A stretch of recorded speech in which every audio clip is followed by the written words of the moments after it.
Bonsoir à tous, bienvenue si vous nous rejoignez sur la nouvelle chaîne ivoirienne. Merci de suivre ce nouveau numéro de NCI 360, le magazine de la rédaction de NCI qui passe en revue l'actualité du moment. Ce soir, on parlera politique, société, l'essentiel de l'actualité commentée, analysée, développée par la rédaction et nos invités. Et justement, pour décrypter l'actualité, je reçois pour vous, chez vous, Antoine Saletier-Moko, journaliste, directeur général de l'hebdomadaire L'éléphant déchaîné, l'un de nos inconditionnels. Nous avons beaucoup de plaisir également à recevoir ce soir M. Patrice Yao, il est journaliste, directeur général du quotidien Le Matin, président du GEPSI, le groupement des éditeurs de presse de Côte d'Ivoire. Nous devrions avoir sur ce plateau M. Guillaume Bateau, journaliste au journal Notre Voix, qui finalement ne pourra pas venir, nous dit-il. Nesmond Delors, journaliste, rédactrice en chef du Média Citoyen. Enfin, Aristide Nkenda, journaliste éditorial. Merci à vous, chers confrères, d'être venus sur ce plateau. Merci d'avoir répondu à notre appel. Bonsoir. Tout d'abord, nous parlons politique. Commençons par ce meeting de l'opposition ivoirienne qui a réuni plusieurs centaines de militants et de grandes figures du FPI, tendance Gbagbo ou rien, samedi 1er février dernier à Yopougon, place Figayo. C'était en présence des leaders de plusieurs formations politiques, FPI, URD, EDS, notamment Simone Gbagbo, Anaki Kobena et Daniel Boni-Clavry, ainsi que Armand Ouenien. Ils se sont prononcés notamment sur l'éventuelle hausse de la caution à la candidature à la présidence de la République. Ils disent non à une caution de 100 millions ou 200 millions de francs CFA. Ils réclament par ailleurs le retour de l'ex-président Laurent Gbagbo. Je vous propose de suivre ce reportage et on en parle juste après.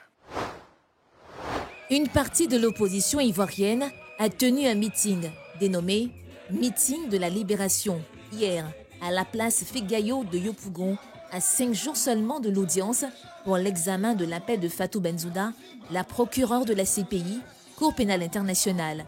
Cette audience en appel fait suite à l'acquittement de l'ancien chef d'État et Blé Goudé pour les accusations de crimes contre l'humanité. Le 6 et le 7 sont des jours essentiels pour nos peuples.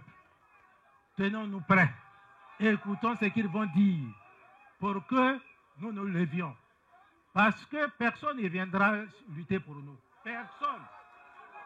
C'est nous qui devrons libérer notre pays. C'est nous qui devrons ramener Babo Laurent ici. Alors on vous fait confiance, on compte sur vous pour que la Côte d'Ivoire soit libre, pour que Laurent Gbagbo retrouve sa famille, retrouve ses partisans. Les militants gardent espoir. Cette nouvelle audience à la CPI est particulièrement attendue par ceux qu'on appelle communément les Gors, c'est-à-dire les Gbagbo ou rien. Pour eux, la libération de Gbagbo donnera un coup d'accélérateur à la réconciliation nationale. Laurent Gbagbo est pour la Côte d'Ivoire le chaînon manquant de la réconciliation et de la paix. Et la Côte d'Ivoire aujourd'hui le réclame, au-delà des simples militants du Front populaire ivoirien. Vous avez vu le PDCI à nos côtés, vous avez vu EDS à nos côtés. Je pense que c'est une des marques de ce que c'est le pays entier qui le réclame et qui en a besoin. Le jeudi 6 février prochain, Laurent Gbagbo et Charles Blé Goudé se présenteront devant les juges de la Chambre des recours de la CPI. Il s'agira pour cette cour d'examiner les conditions de libération imposées à l'ex-dirigeant ivoirien et son ex-ministre de la Jeunesse depuis leur acquittement, il y a 1 an. Voilà un meeting de l'opposition ivoirienne qui réunit sur la même place, place Figayo à Yopougon, le PDCI, EDS, l'URD, le FPI tendance Gbagbo rien. Chers confrères, que vous inspire cette, j'ai envie de dire, union de tous ces partis politiques sur la même place? Est-ce qu'on tend vers une unité de l'opposition ivoirienne? Nesmond Delors. Parler d'une unité de l'opposition ivoirienne, peut-être que c'est un peu trop tôt parce que l'opposition ivoirienne est multiforme. Mais déjà, il faut préciser que le meeting de Yopougon dit de la libération de Gbagbo, c'est articulé justement sur la question Gbagbo. Donc, ce n'est pas tant la question électorale 2020, comment on se prépare ensemble, mais c'est plutôt l'objectif de libérer Laurent Gbagbo, donc de plaider pour sa libération. Si vous avez constaté le discours de M. Assoua Adou, il a passé son temps à parler de Gbagbo et présenter une figure héroïque en évoquant Thomas Sankara et même parler de les thèmes qu'il utilisait comme déporté et tout cela, lorsqu'on analyse, le discours est adressé tout de suite à la CPI et à ceux qui soutiennent Laurent Gbagbo essentiellement. Après, c'est vrai, il a égrené des réalités qu'il considère ce qui ne va pas en Côte d'Ivoire sur le plan social, le plan économique, l'insécurité selon lui. Alors, mais le point essentiel, puisque la majeure partie du temps, il a passé le temps à parler de Gbagbo. Antoine Assalé Tiemoko, Laurent Gbagbo, facteur de rapprochement entre toutes les tendances de l'opposition ivoirienne? Oh, je ne dirais pas ça, mais je suis d'accord avec Delors que c'était un meeting personnalisé qui avait pour centre d'intérêt la libération du président Laurent Gbagbo. Et donc tous les discours, en tout cas pour ce qui concerne le FPI, tendance Gbagbo ou rien, puisque M. Afinguessan, cela ne vous a pas échappé, n'était pas à ce meeting. Et donc, c'était surtout pour réclamer la libération du président Gbagbo. Est-ce que M. Laurent Gbagbo peut créer la symbiose au niveau de l'opposition? L'opposition en Côte d'Ivoire a toujours fonctionné de façon opportuniste. Le PDCI qui aujourd'hui rejoint le FPI pour mener le combat et ne serait pas en bisbille avec le RHDP que le PDCI ne mènerait pas ce combat. Voilà. S'il n'y avait pas eu ce problème entre M. Bédier et M. Gbagbo, M. Ouattara, M. Bédier ne se serait jamais rapproché de M. Gbagbo Laurent. Donc, chacun mène son combat, mais pour des intérêts qui sont très distincts.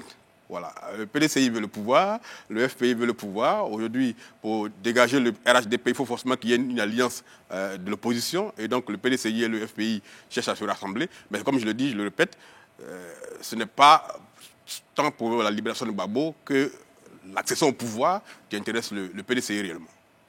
Patrice Yao? Sur la question, non, moi je ne suis pas Gbagbo ou rien, donc je ne sais pas si je pourrais peut-être parler comme tout de suite M. Assoadou, les militants du FPI tendance Assoadou. La seule chose que je peux dire, je pense que il est intéressant quand même de constater que, oui, on aurait bien souhaité que le président Laurent Gbagbo, qui est donc leader du FPI, puisse sortir certainement de l'AE. Mais je pense que il y a une justice, il y a un procès qui est en cours. Et écoutez, je pense que le procès ira à son terme, les décisions vont être prises. Ils ont été acquittés. Je pense que pour l'instant, on attend la décision finale. Le procès continue. Et donc, je pense que pour l'instant, on est un peu dans cela. Moi, je ne ferai pas de commentaires particuliers parce que, vous savez, ici en Côte d'Ivoire, parfois, on a, à l'approche des élections ou alors parce que je pense qu'on appartient à XY formation politique, mais tout de suite, on identifie un peu, ou on qualifie le discours des uns des autres par rapport donc à votre coloration politique. Non, je pense que Laurent Gbagbo, est-ce qu'il est un facteur donc de rapprochement? Certainement pour ses militants, pour le FPI. Pour la Côte d'Ivoire, je ne pense pas qu'on puisse le dire. Je crois que tous les Ivoiriens sont pour moi des éléments de choses, des éléments qu'on peut certainement essayer donc de mettre ensemble pour essayer de rapprocher le président Ouattara, le président Gbagbo, le président Bédier, le président, entre tout le monde. Mais on ne peut pas exclure X contre autre. Je pense que c'est une réconciliation telle que l'opposition la prendre. Je ne pense pas que ça pourrait marcher. Je ne crois pas du tout à cela. Aristide Nkenda. Ali, ce qui me gêne, c'est que ceux qui participent à ce meeting, il y a EDS. EDS, c'est Ensemble pour la démocratie et la souveraineté. Or, le principe de la souveraineté, c'est l'unité. Or, voilà donc une structure, une plateforme qui s'associe avec un mouvement politique qui n'est pas légal. On dit FPI, tendance, Gore. Et il y a FPI, Afinguessan. Mais Afinguessan, c'est le seul FPI qu'on connaît. Alors, si vous n'êtes pas capable d'assurer intellectuellement l'unité des structures, comment vous qui parlez de la souveraineté, vous pouvez impulser une dynamique dans la société? Ensuite, je voulais dire quand même que nous sommes à quelques mois de l'élection présidentielle et on n'entend pas les programmes de gouvernement, les projets de société, on n'éduque pas les masses, on ne forme pas les populations pour que les populations comprennent qu'il y a un clivage droite-gauche et qu'il y a des alliances contre nature. Quand vous voyez sur une même plateforme des mouvements socialistes avec des mouvements de droite, ce n'est pas possible. Ce n'est pas possible, ça n'existe nulle part. Lorsqu'il y a eu le Front républicain, parce que des gens font toujours allusion au Front républicain, mais c'était dû, c'est pas une seule chose, c'était dû au fait que Denis Kobina, qui est le créateur du RDR, était d'un courant réformiste du PDCI. Donc, c'était quelqu'un qui était dans un parti de droite, mais avec des idées de gauche. Et c'est pour ça qu'il s'est entendu avec Gbagbo, qui était un homme de gauche. Et aux obsèques de Denis, j'avais dit à Bakary Maga, père son âme, qu'avec la mort de Diény, Gbagbo va quitter le Front républicain. Et il me disait pourquoi. Il dit parce qu'il ne connaît, non seulement il ne connaît pas le président Ouattara, ensuite ils n'ont pas la même vision politique. Et vous avez vu que le front patriotique entre Gbagbo et Fologo n'a pas marché. Et c'est pour ça que cette union-là est une fausse union et qui est une poudre de perlimpinpin pour distraire les Ivoiriens. Parce qu'en réalité, quand on va dans une année électorale, c'est des sujets qu'on met sur la table. Vous avez vu en France la réforme des retraites. Aux États-Unis, il y a des questions que l'on soulève. C'est une année électorale. Mais il ne faut pas que ces dirigeants politiques continuent de distraire. Il faut qu'ils nous envoient leurs projets de société. On va lire et on va commencer à débattre là-dessus. Très bien. Laisse-moi réagir. Sur la question. Moi, il ne me semble pas illogique le rassemblement de Yopougon. Il s'explique. En fait, il s'explique. Nous sommes dans un contexte où ils ont leur leader qui est loin d'eux et qui a un procès dans quelques jours, c'est normal qu'ils veulent mettre cette question sur la table. Après, oui, on pourrait se dire, ah, mais attends, nous sommes dans une année électorale, mais n'oublions pas qu'il y a des préalables de l'opposition. Est-ce que ce serait logique, alors que le débat politique, enfin le dialogue politique se tient sur les questions qui tiennent à cœur autant à l'opposition qu'au pouvoir d'Abidjan, sur la question du code électoral, on peut se prononcer à l'endroit des militants? Est-ce que c'est logique lorsqu'on n'a pas encore le résultat de cette concertation-là? En fait, c'est des questions qu'on se pose parce que je me suis également posé la même question. Pour une année électorale, on devrait être en train de dire à ces militants, allez-y vous faire recenser. Écoutez, il y a la phase pilote qui a commencé, mais pourquoi un meeting où il y a de nombreux jeunes, mais on parle plutôt de Laurent Gbagbo, de Thomas Sankara? C'est cela. Et justement, en introduction, vous indiquiez que c'était un meeting personnalisé autour de la personne de l'ex-président Laurent Gbagbo. Mais à ce meeting-là également, M. Armand Ouenien de EDS a évoqué pas mal de questions qui constituent aujourd'hui l'essence du débat, du dialogue politique. Il a réclamé notamment un processus électoral consensuel et un code électoral consensuel. Nous imaginons bien que ces questions-là sont au cœur du dialogue politique. Est-ce que vous pensez que matériellement, à 8 mois des élections, on a le temps d'aboutir à ce consensus autour du code électoral? Oui, moi je pense bien que c'est possible. Oui, on peut y arriver à condition simplement que les uns et les autres y mettent un peu de... Je vais dire qu'ils soient un peu plus sérieux parce qu'à la fin de la journée, on se pose la question, mais qu'est-ce que l'opposition... Qui ne serait pas sérieux? Je vais y arriver. Je pense qu'il faut véritablement qu'on puisse se poser la question parce qu'à la fin de la journée, on se pose la question, mais qu'est-ce que les uns et les autres ils veulent? Il y a un dialogue politique, on a réclamé un dialogue politique. Le gouvernement vous dit, venez pour qu'on puisse dialoguer sur tel X, Y sujet. Des gens qui estiment que, bon, écoutez, nous, on vient, mais voici ce que nous, on veut que vous nous donniez. Mais attendez, je pense que ce qui est normal, mais en même temps aussi, il faut peut-être comprendre aussi que le pouvoir qui est en place ne va pas vous regarder, lui dicter votre loi et penser que, bon, écoutez, parce que vous voulez X, Y chose, il faut qu'on vous les cède. On vous dit, oui, d'accord, qu'il faut réformer je crois qu'il faut réformer, comment on appelle ça, le code électoral va être réformé. Voilà, il faut discuter sur le code électoral, on va refaire la Constitution, réformer la Constitution. Ils demandent, qu'est-ce qu'ils demandent? La caution, il faut que la caution passe de X francs à Y francs, ils n'en veulent pas. Il faut distribuer la carte d'identité. Mais justement, ce débat, je trouve qu'il est précoce, dans la mesure où, je me souviens que c'était à Katiola, à la faveur du digital, que le chef de l'État avait proposé une hausse de la caution à la candidature à la présidentielle. On n'en est pas encore là. Monsieur Ali, je pense que le débat aujourd'hui, hier, il y a eu une rencontre au niveau, donc, au niveau de la primature pour la conclusion donc, de ce dialogue politique. Mais écoutez, EDS et le PDC ne sont pas venus avec les alliés simplement parce qu'ils estiment qu'il y a des points sur lesquels ils ne sont pas tombés d'accord. Tant qu'on ne tombe pas d'accord, tant que le gouvernement ne prend pas en compte leurs préoccupations, ben, écoutez, ils ne seraient pas là. Mais écoutez, il faut tenir les élections, il y a une échéance, il y a une date qui est prévue, il faut qu'on puisse déposer, enfin je ne vous apprends rien du tout, il y a un calendrier électoral qui va être mis en place. Donc pour vous, clairement, il n'y a pas de bonne foi de la part de l'opposition? Je pense que depuis le premier jour, ils n'ont jamais montré bonne foi. On a vu un peu sur la commission électorale indépendante, ils le démontrent encore aujourd'hui au niveau donc, du dialogue politique sur donc, le code électoral. Je pense que, pour moi, je ne pense pas du tout que l'opposition... je ne pense pas qu'elle veut aller vraiment aux élections. Hein. Je ne pense pas du tout. Je crois qu'elle cherche autre chose. Assalé Timoko, vous vouliez réagir tout à l'heure? Non, je pense que il y a un environnement qui précède tout ça en Côte d'Ivoire. Et cela fait que le bénéfice de la bonne foi maintenant va être difficile à offrir aux uns aux autres. Parce que d'abord, il faut saluer le fait que l'opposition ait pu se réunir le samedi dernier, parce que le ciel n'est pas tombé sur nos têtes. Quand les gens veulent faire un mouvement en usant d'un droit démocratique, il faut que le système qui est en place prenne des dispositions pour que les gens puissent se réunir et qu'ils s'expriment. C'est cela. C'est une première chose que je voulais dire. La deuxième chose, le conglomérat qui est mis en place, depuis 30 ans, c'est comme ça que ce pays fonctionne. Le concept de la réconciliation aujourd'hui en Côte d'Ivoire, quand vous entendez le FPI parler de réconciliation, pour eux, c'est le retour de M. Gbagbo Laurent de la CPI et éventuellement son retour dans le fauteuil présidentiel. Pour eux, ça, c'est la notion de la réconciliation. Quand vous prenez le RHDP et la notion de la réconciliation, c'est que M. Gbagbo reste à la CPI et que la Côte d'Ivoire se porte mieux quand il n'est pas là.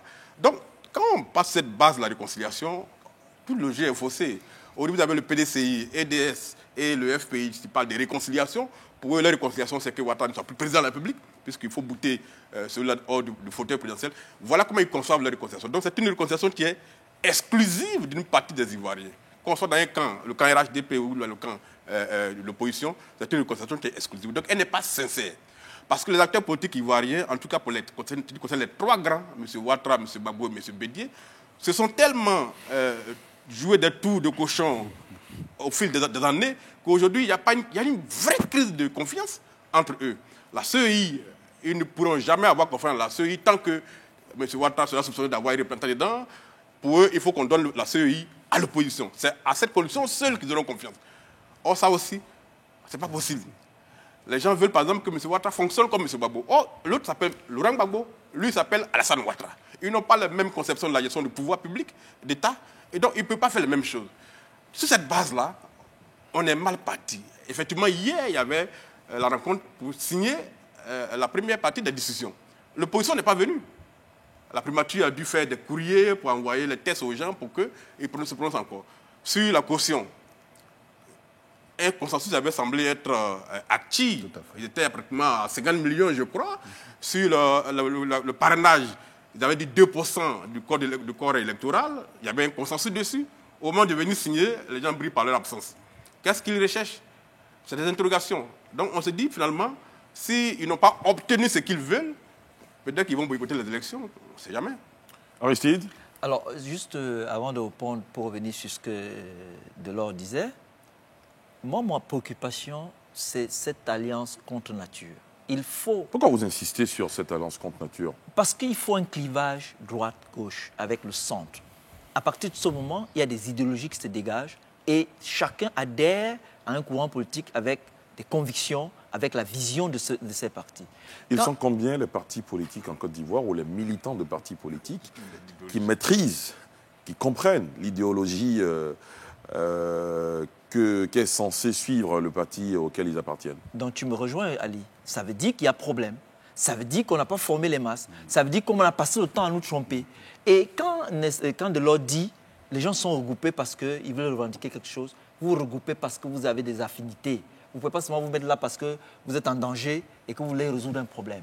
On évolue en politique parce que c'est un champ de rivalité de pouvoir pour le contrôle du territoire et des personnes qui y vivent. Et parce que c'est un champ de rivalité de pouvoir, on évolue par des idéologies et la vision politique. Donc, pour ma part, si l'opposition essaie de jouer à ce jeu de cache-cache, c'est parce que l'opposition veut gagner du temps et donner l'impression après de justifier leur échec par la non-acceptation des doléances par le gouvernement en place. Donc, c'est un jeu. En réalité, si on va sur un champ de rivalité de pouvoir avec des arguments, comme ils sentent qu'ils n'ont pas d'arguments parce qu'ils ont passé le temps à jouer la radicalité, parce qu'en réalité, s'ils avaient été flexibles et qu'ils avaient compris qu'ils avaient perdu, qu'ils étaient rentrés dans l'opposition, qu'ils s'étaient organisés à reconquérir le pouvoir d'État, ils seraient prêts aujourd'hui. Ils ne sont pas prêts. Et comme ils ne sont pas prêts, ils peuvent jouer à ce jeu. Mais en réalité, il faut qu'on vienne dans un champ de rivalité de pouvoir. À partir de ce moment, on verra les forces des uns et des autres.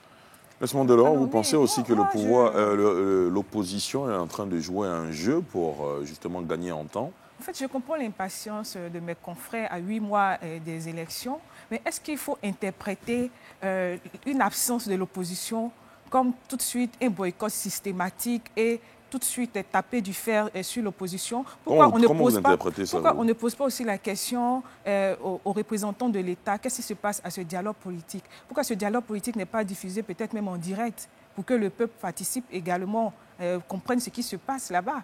Parce que sur la question du parrainage, sur la question du cautionnement, est-ce qu'on a eu vraiment un accord, comme on le dit? C'était juste des discussions.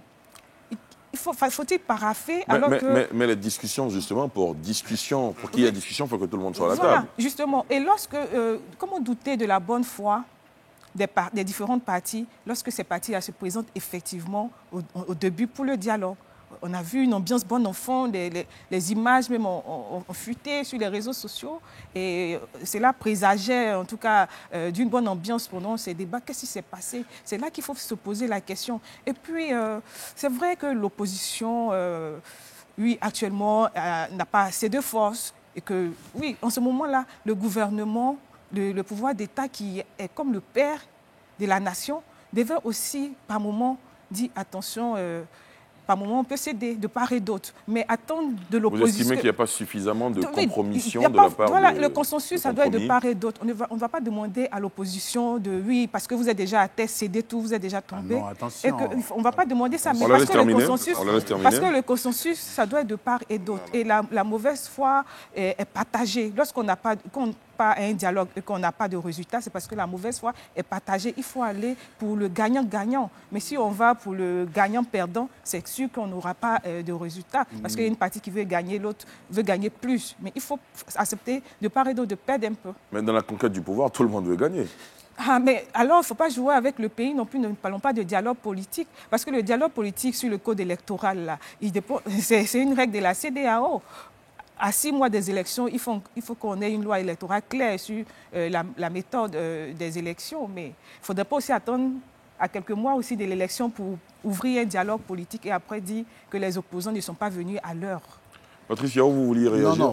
Non, je pense qu'il faut quand même être un peu plus... Je m'excuse, je ne m'adresse pas à Delors, mais il faut être un peu plus sérieux. Quand l'opposition...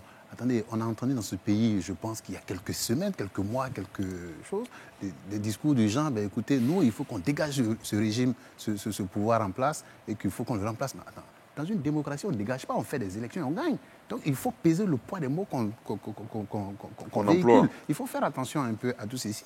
Vous n'allez pas venir dire, ben, écoutez, ce monsieur-là, non, on ne veut pas de lui, il faut qu'il soit un dictateur. Mais vous adressez à un dictateur de cette manière-là, vous pensez qu'il va s'asseoir, croiser les bras pour que vous veniez lui arracher son fauteuil? Non, mais écoute, je ne pense pas que c'est un peu c'est pas ce que l'opposition veut, mais nous sommes dans une démocratie. Qu'est-ce que l'opposition, elle veut? Il n'y a pas eu... Non, je ne suis pas d'accord avec vous sur la question de la CEDEAO qui dit le dialogue politique. Le président de la République a fait un discours à la nation à la fin de l'année où il a expliqué que le Premier ministre va convoquer. Ce n'est pas la première fois qu'on fait un dialogue politique en Côte d'Ivoire. Non du tout. Mais je pense que l'opposition, quel est le rôle? Comment l'opposition appréhende un peu ce dialogue politique? Mais vous venez à un dialogue politique. Ils font de ce dialogue politique-là la question de la CEI qui est déjà passée. Il faut un préalable au niveau de cette rencontre. On ne va pas avancer, on va aller en rond. Mais on veut les élections pour 2020, pour 2021, 2022 ou 2024. Mais il faut faire attention, il faut qu'on avance. Non, je tiens à préciser que j'évoque juste le protocole de la CEDEAO. La CEDEAO ne s'est pas levée un matin pour dire la Côte d'Ivoire fait un dialogue. Mais c'est un protocole qui existe, qui a été paraphé par les chefs d'État depuis longtemps. Et qui dit, parce que vous avez posé justement la question du délai, nous sommes à 8 mois. Et là, le protocole parle de 6 mois en fait. C'est de ça que je parle. La CEDEAO, le Togo, la Guinée, il y a des élections, il n'y a rien là-bas. Écoutez, c'est la même CEDEAO. Hein. Donc, alors, très bien. Il y a une autre question qui cristallise tous les débats. C'est bien sûr la question de la commission électorale indépendante.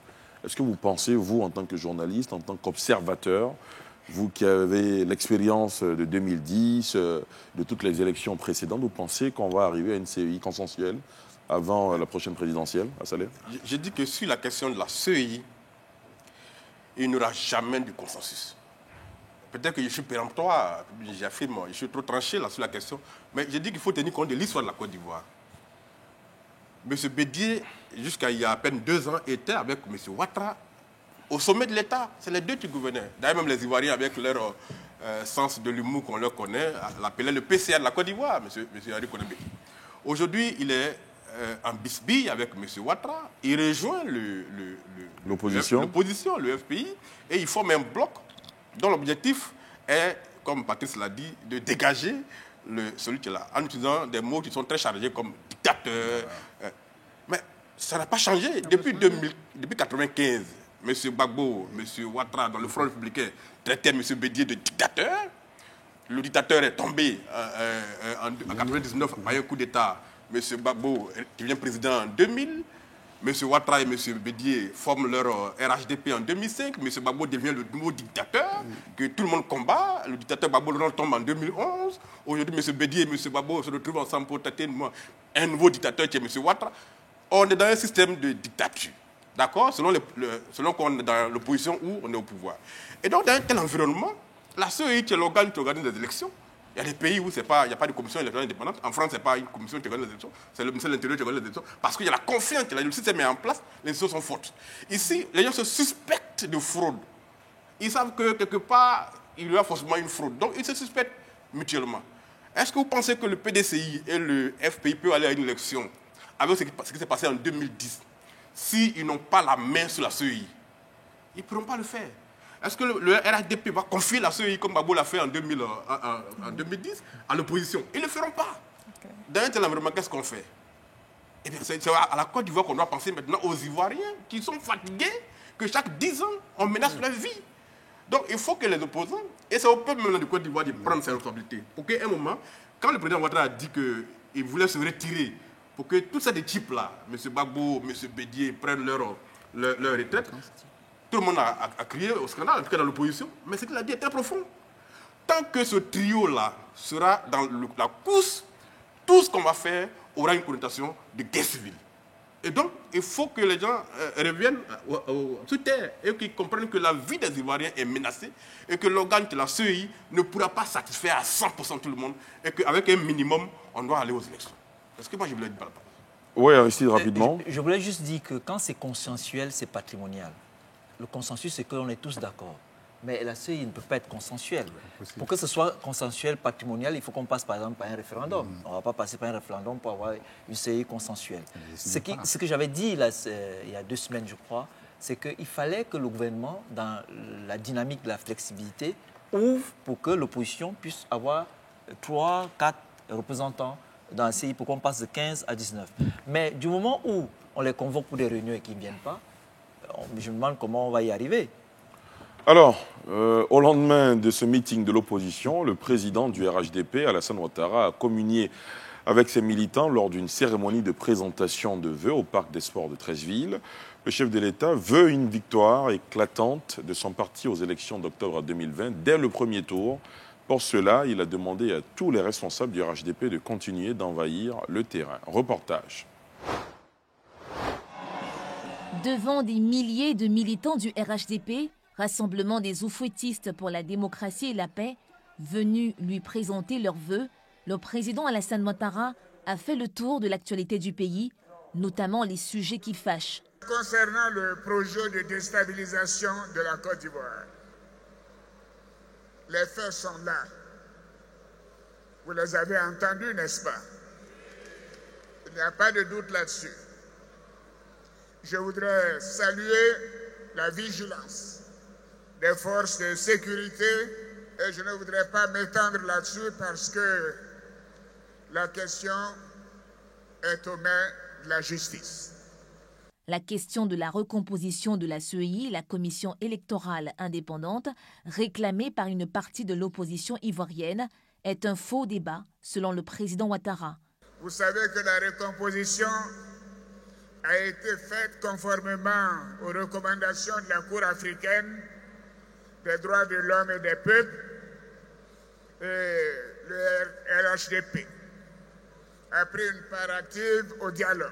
Ces rencontres ont rassemblé les principales formations politiques et organisations de la société civile et cela a permis d'aboutir à la commission électorale d'aujourd'hui.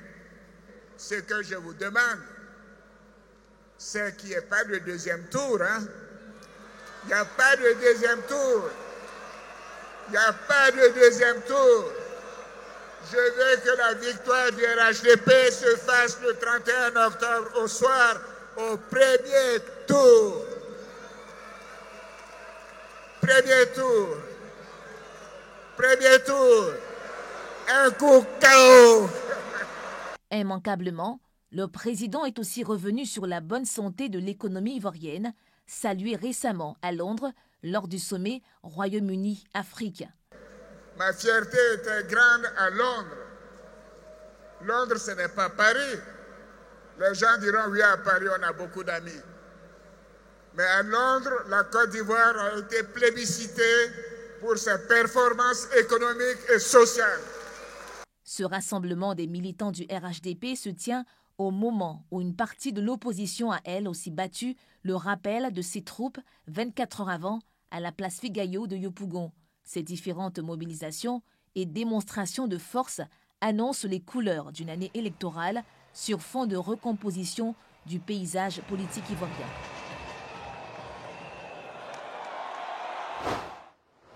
Nelson Mandela, le RHDP rêve grand et il entrevoit une victoire dans le premier tour à la prochaine présidentielle. Quel commentaire faites-vous de ce propos du chef de l'État ?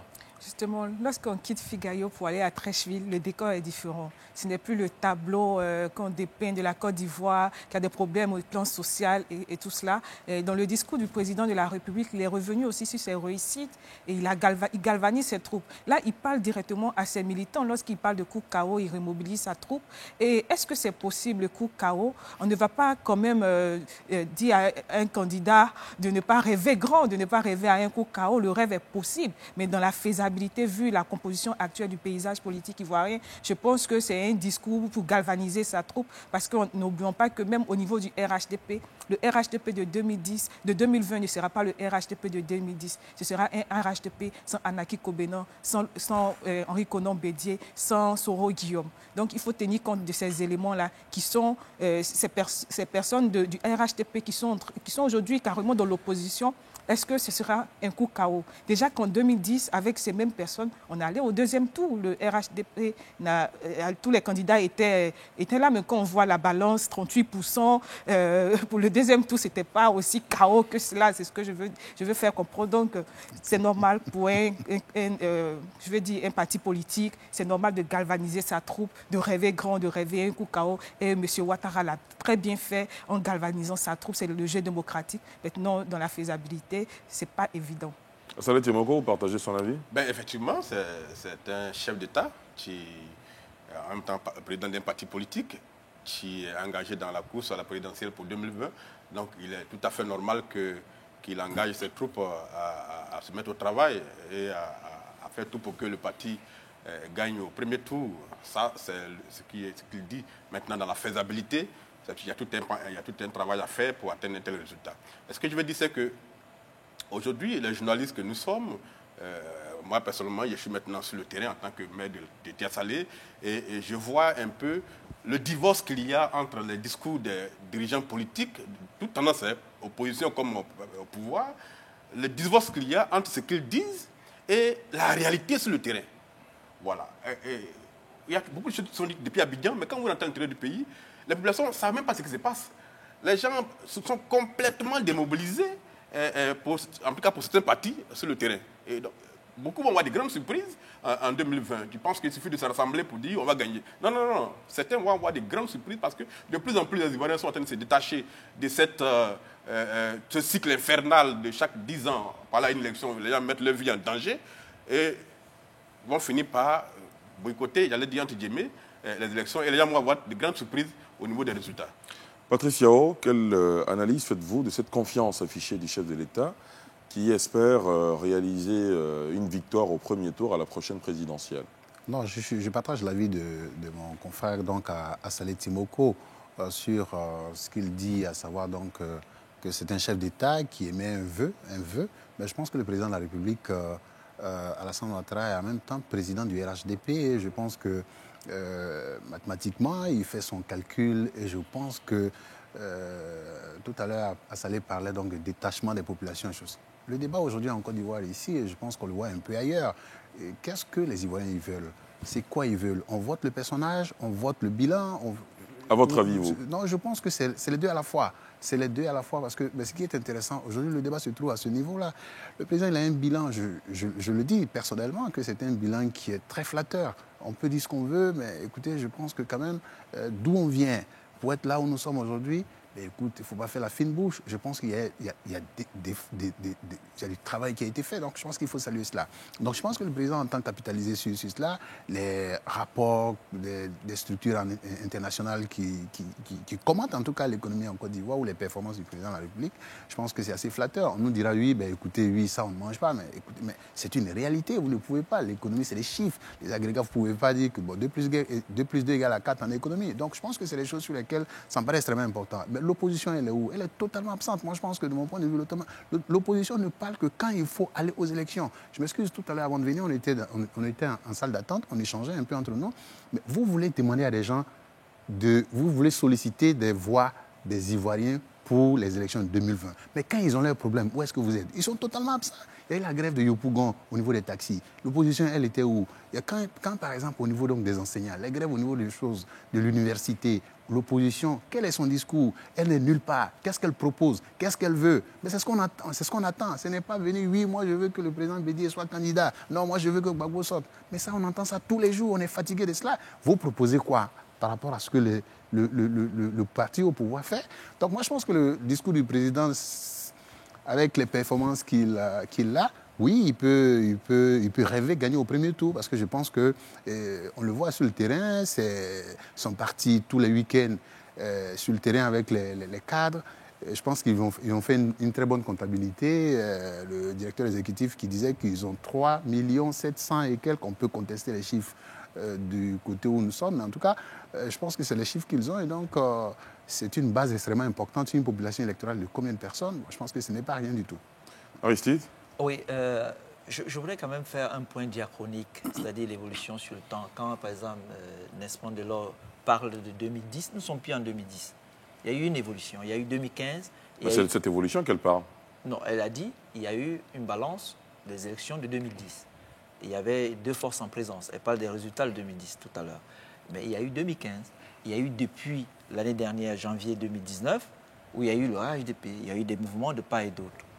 Maintenant, pour revenir à un cacao que préconise le président, je voulais seulement expliquer que l'avantage qu'il a, c'est qu'il s'est fait acte de leadership, contrairement aux autres qui bloquent la réflexion. Faire acte de leadership, c'est que quand on est face à une situation, on passe par la réflexion pour ne pas lutter, ne pas fuir, ne pas aller à l'inhibition. À partir de ce moment où vous passez par la réflexion, vous trouvez la solution. Et quand vous avez la solution, vous ne devenez plus calme et vous devenez serein. Et quand vous regardez comment il évolue, c'est ce qu'il met en avant. Et c'est pour ça qu'il est confiant. Et le monde a toujours chéri tous ceux qui savent utiliser les mots et qui font ce qu'ils disent. Et son bilan est là qui milite en sa faveur. Et je reviens sur ce que Patricia a dit tout à l'heure. Ce qu'on demande, c'est qu'il y ait une force d'opposition, de proposition. Qu'elle soit en même temps une force d'opposition et de proposition. On ne voit pas en face. Qu'est-ce qu'on voit en face? On voit en face des gens qui veulent utiliser la stratégie de Sun Tzu, la ruse, pour arriver au pouvoir. Et ça ne marche plus en 2019, en 2020. Voilà. Il faut faire attention. Oui. Alassane Ouattara n'a pas encore dit qu'il est candidat. Alors lorsqu'on parle du RHDP, en tout cas en ce qui me concerne, c'est en tant que groupement politique et non Ouattara candidat. Il faut que ce soit clair dans la tête des Ivoiriens qui nous suivent. Absolument, vous ouvrez une très belle brèche parce que le chef de l'État, pour paraphraser le président Félix Houphouët-Boigny, a indiqué à la faveur de cette rencontre avec les militants que quand un avion décolle et qu'il atteint sa vitesse de croisière, on ne change pas le pilote. Que doit-on comprendre, selon vous? On comprend ce qu'il veut dire. Il faut que le message est clair. Quand un avion décolle, qu'il atteint sa vitesse de croisière, on ne change pas le pilote, il parle de lui-même. C'est clair, c'est net. Pour vous, c'est cela? Et il présente son bilan économique qui, selon la position qu'on occupe, est flatteur. Et donc, sur la base de ce bilan-là, c'est son résultat. Pourquoi le changerait-on par rapport à 2020? Et donc, il a lancé l'idée, si on veut la décortiquer en profondeur, on va injecter des gens. Je voulais m'arrêter là. Allez-y. Oui, je voulais dire que personne n'a dit que le président Ouattara sera candidat. Hein. Dans le système politique, il y a la structure politique et la culture politique. Dans la structure politique, c'est l'OHDP.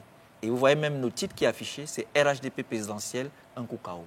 On ne dit pas le président Ouattara. Parce que même si c'est le président Ouattara qui est candidat, même si c'est un autre qui est candidat, c'est le parti qui gagne. Pour vous, ici, le pilote, c'est le RHDP. C'est le RHDP. C'est ça la structure. Et maintenant, il y a la culture. C'est ce que nous revendiquons depuis, que dans la culture, les 3 dimensions soient respectées. Cognitive, affective, évaluative. Mais les gens sont dans l'affectif. Ils ne sont pas dans le cognitif, c'est-à-dire comprendre ou bien former les masses et ensuite évaluer et mettre le bulletin dans l'urne. Je vais juste réagir à ce que... D'accord, allez-y. Je pense que tout à l'heure, je n'ai pas voulu aller sur un peu plus loin. Un peu plus loin, mais je pense qu'il faut être très clair là-dessus. Le président a dit qu'il souhaitait passer la main à une nouvelle génération. À une condition. À la condition que ses adversaires qui sont devant, notamment M. De la même génération que lui, donc Gbagbo et Bédié. principalement M. Gbagbo et M. Bédié, ne soient pas candidats. Accepte de se retirer. C'est qu'ils se retirent ensemble. Parce qu'ils ont fait le temps et qu'ils doivent passer la main à une nouvelle génération. Je pense qu'il a fait une analyse profonde avant de dire ça. Le contexte est qu'aujourd'hui, on est parti, sauf miracle, sauf changement extraordinaire, pour une bataille électorale 2020 où on va retrouver encore les mêmes acteurs de 2010. Peut-être à des places différentes, mais tous candidats. Je l'ai dit une fois, je le répète, M. Ouattara ne se retirera pas de la course à la présidentielle si M. Gbagbo et M. Bédié sont candidats. Parce que leur histoire commune, leur parcours commun, depuis la mort du football jusqu'à aujourd'hui, est tel que personne parmi les 3 ne se retirera pour laisser ses militants à la merci de l'autre s'il a le pouvoir en main. Donc, tant que M. Bédié est là, on est presque sûr qu'il va être candidat, même si je cherche des pouces sur la tête, mais on est presque sûr qu'il va y aller. M. Gbagbo Laurent, le FPI est clair dessus, le candidat, c'est M. Gbagbo Laurent. Donc, on revient encore au même système. M. Ouattara ne partira pas tant qu'ils seront candidats. Delors. En même temps, faisons attention, et c'est bien de mentionner qu'on parle du RHDP. Et puis, cet argument qu'ils veulent que si mon ami est candidat, je suis candidat, je trouve ça, excusez-moi, mais pas solide. Pas solide. Et puis, analysons même l'électorat ivoirien. Si ce sont les Ivoiriens qui pensent qu'il faut toujours continuer à voter pour des personnes qui perpétuent les crises en Côte d'Ivoire, nous serons ce que nous devons, ce que nous voulons en fait. Donc la question de la formation politique est très importante. C'est en cela que je rejoins justement mon confrère Aristide. Lorsque les gens sont dans l'affectif, ça devient difficile pour ceux qui se sentent aimés, choyés par leur peuple, leurs militants, se retirent. Mais il faut être soi-même conséquent. Il ne faudrait pas agir selon ce que l'autre va faire. Les Ivoiriens, même s'ils ne sont pas nombreux, ceux qui ont le courage de le dire, en tout cas, on entend dans la rue ivoirienne aussi une voix qui n'est pas très audible, mais qui dit « Attention, on est fatigué de ces 3-là ». Il faut les écouter aussi, les inviter sur les plateaux et leur donner la parole pour voir ce que les Ivoiriens pensent vraiment. Est-ce qu'ils sont viscéralement attachés à ces 3 grands du XXe siècle? Du XXe siècle. Oui, on est au XXIe siècle, mais c'est le même groupe politique du XXe siècle qui continue. Après, ce n'est pas un discours, parce que je sais que mon aîné, lui, il a dit qu'il était très conservateur. Ce n'est pas un discours contre les anciens. Ce n'est pas un discours contre les anciens, parce que pour moi, on ne peut faire qu'ensemble, anciens et nouveaux ensemble. Mais c'est une réalité aussi dont il faut tenir compte. Donc, interroger le peuple ivoirien, qu'est-ce qu'ils veulent eux-mêmes? Comment on désigne un candidat en Côte d'Ivoire? Qu'est-ce que dit la loi ivoirienne? Est-ce que la loi ivoirienne dit c'est à partir d'un discours on décide qui est candidat ou pas? Et tout est dans la loi ivoirienne. Non, moi, je savais que Patrick de deuxième mot, je veux dire à Delors, ma consoeur, qu'on est en février 2020. On ne pourrait pas former les Gors à penser un autre leader. On ne pourrait pas former les gens du PDCI à penser un autre leader. On ne pourrait pas former les gens du RHDP à penser un autre leader que les 3 là pour 2020. Ce ne sera pas possible. Pour vous, c'est trop tard? Non, c'est trop tard. D'accord. Alors, Patrice, avant de vous donner la parole, je rappelle que le président Ouattara, lors de cette activité, a indiqué qu'il réunira dès ce mois de février le conseil du bureau politique afin de décider la date de désignation du candidat du RHDP pour les élections présidentielles à venir. Pour vous, ce sera lui ou quelqu'un d'autre? Non, je pense que le président... Non, je ne vais pas répondre à la place du président. Le président a lui-même... Non, je vous pose la question en tant qu'analyste. Non, je comprends très bien. Non, je pense que le président a lui-même donné la réponse à cette question. Il a, à plusieurs reprises, été titillé là-dessus, mais il a donné rendez-vous au mois donc, de juillet à tous ceux qui sont impatients de voir donc, le président ou bien conquérir une chose, compétir ou pas. Donc je pense que c'est... Pour moi, je pense que le thème du débat, je crois qu'il s'agissait très bien du RHDP. Et je pense, de mon point de vue, que c'est vrai, le président Ouattara pourrait y aller. Mais s'il ne peut pas y aller, qu'il y a un autre candidat du RHDP en dehors du président de la République, le président Ouattara, ça n'a peut-être pas la même connotation, mais je pense que les arguments sont là. Je pense qu'il y a un travail qui est fait, sur lequel... non, pas acquis. Je vais dire qu'il y a du travail à faire. Parce que la vérité, je le dis pourquoi. Parce que, à la vérité, avec vous, dites-moi aujourd'hui en Côte d'Ivoire, quel est le visage de l'opposition aujourd'hui? Qui aujourd'hui incarne l'opposition? Il n'y en a pas. Il n'y en a pas véritablement qui incarne l'opposition. Et donc, c'est ce qui fait qu'aujourd'hui, on peut se lever pour dire on veut gagner un coup KO. Parce qu'à la vérité, il n'y a pas de visage de l'opposition. Je m'excuse de le dire, mais oui, il faut que le président Gbagbo arrive, il faut que Bédié soit candidat. En dehors de cela, écoute, il n'y a pas un autre discours, il n'y a rien d'autre qu'on entend. Donc moi, je pense que oui, le président Alassane Ouattara peut être candidat, le RHDP peut présenter un autre candidat à la convention après le rendez-vous qu'il donnera certainement aux Ivoiriens. Mais moi, je pense que le candidat du RHDP qui présenterait un candidat en 2020, je sais pas. Pour vous, le candidat du RHDP, quel qu'il soit, a de bonnes chances de remporter l'élection. Moi, je pense que le bilan, il est assez flatteur. Et puis, il n'y a pas que le bilan, mais ils sont sur le terrain. Ils sont au contact de la population, ils parlent, mais l'opposition, enfin, les adversaires du RHDP, ils sont nulle part. Ils sont nulle part. Donc, je pense justement, à l'épreuve du terrain, est-ce que finalement, le RHDP n'est pas plus proche des populations que l'opposition, Aristide? Mais ils sont proches. Ils ne sont même pas seulement en Côte d'Ivoire. Ils envoient même des missions à l'extérieur. C'est ça le jeu politique. Il faut que les partis politiques soient sur le terrain, proches des militants. Tu as posé la question tout à l'heure à Patrice, en dehors du président, est-ce qu'il n'aurait pas un autre candidat? Mais un parti qui est organisé, on le sent tout de suite. On a vu que lorsque le président avait dit qu'il fallait laisser la place aux jeunes, comment est-ce que dans les journaux proches du RHDP, on a commencé à présenter quelque peu le candidat du RHDP. Ce serait qui? Le Premier ministre Amadou Gon. On a bien vu pour vous, si le président Ouattara n'est pas candidat, c'est le Premier ministre Amadou Gon Coulibaly. Et puis moi, contrairement peut-être, pas que à ça les contre, à cela dit, tant que l'un reste, tous les autres vont rester, pour moi ça ne me gêne pas. Même si vous avez 100 ans, vous êtes candidat, moi ça ne me gêne pas. Mais seulement, il faut qu'il y ait la sincérité dans les débats, il faut qu'il y ait la sincérité dans le vote.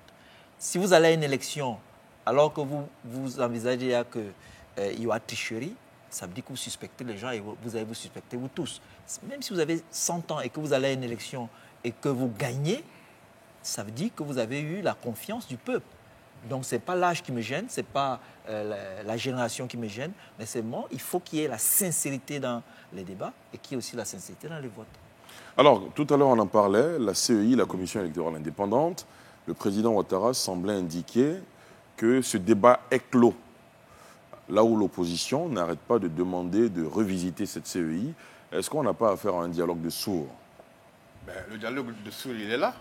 Si le président dit que le débat est clos, alors que l'opposition a fait un préalable, l'opposition, il allait dire maintenant reconstituer, parce que vous avez entendu maintenant le discours de M. Afingessa, revenu de sa rencontre avec M. Gbagbo à la CPI, comme s'il avait mangé du lion, a grogné, a dit on n'acceptera pas que cette CEI-là mette M. Amadou Gon Coulibaly au pouvoir. S'il faut qu'on aille tous en prison, on ira tous en prison. Ça, c'est le discours que M. Afingessa a tenu. Hier, son représentant était là.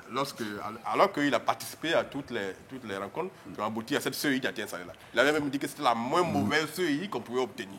Aujourd'hui, il dit autre chose. On a un dialogue dessous. Nesmond Delors, est-ce que l'opposition n'est pas en train de payer finalement sa politique de la chaise vide à un certain moment? Je voulais même en revenir. Peut-être quand Patrice Yao a le sentiment qu'il n'y a que le RHDP sur le terrain, peut-être parce qu'au Sénat, à l'Assemblée nationale, en tout cas dans les collectivités territoriales locales, on n'a que la marée RHDP. Certainement, c'est fort de ces arguments-là. Mais est-ce qu'on a vraiment mesuré en 2015 la force de l'opposition? On ne sait pas ce que pèse l'opposition aujourd'hui. Donc c'est un peu hasardeux de dire que l'opposition n'existe pas. Quand même, on voit l'opposition haranguer ses militants, mener des réunions. Peut-être le RHDP a plus de moyens. Donc les cadres du parti ont les moyens de se réunir tous les week-ends, haranguer leurs militants. Et quand on sait comment l'opposition a été décapitée depuis 2011 et que de nombreux cadres sont en exil, certains ont perdu leur emploi, sont peut-être sortis de prison pour certains et d'autres encore en prison, on ne peut pas dire... La politique aussi, ce sont les moyens. Donc, c'est un peu trop fort de juger l'opposition en disant qu'elle ne se réunit pas, quand on sait quand même que il y a des rencontres entre les membres de l'opposition. Il y a quand même eu le meeting du 1er février qui a drainé du monde et ce n'était pas le premier meeting depuis. Donc, c'est un peu aller... oui, il y a eu Yamoussoukro, il y a eu Treichville. Donc, ils se réunissent aussi, ils ont des partisans. C'est seulement le résultat des urnes qui va juger de qui est performant, qui peut faire un coup KO. Moi-même, je doute du coup KO parce que si on va avec... Je doute même que l'opposition parte avec un candidat unique au premier tour. Certainement que ça sera le schéma de 2010, tous les candidats, et on verra qui est mieux placé pour aller au deuxième tour pour le soutenir. Là, tant qu'on n'a pas ces résultats-là, on n'a pas de mesurette pour dire que oui, c'est un coup KO tout de suite, en fait. Maintenant, sur la question de la CEI, le dialogue des sourds, oui, peut-être que nous aussi, médias, avons failli. Parce que pendant que se déroulait ce dialogue, est-ce que nous avons expliqué ce qui se passe pendant ces échanges-là? La Côte d'Ivoire, ce n'est pas que le RHDP, ce n'est pas que l'opposition politique, mais également l'opinion publique. Il y a les médias. Qu'est-ce que nous avons fait sur la question de la CEI? Comment nous avons transmis l'information? Est-ce que nous avons posé des questions? Pourquoi vous vous êtes retiré? Quelles sont vos griffes?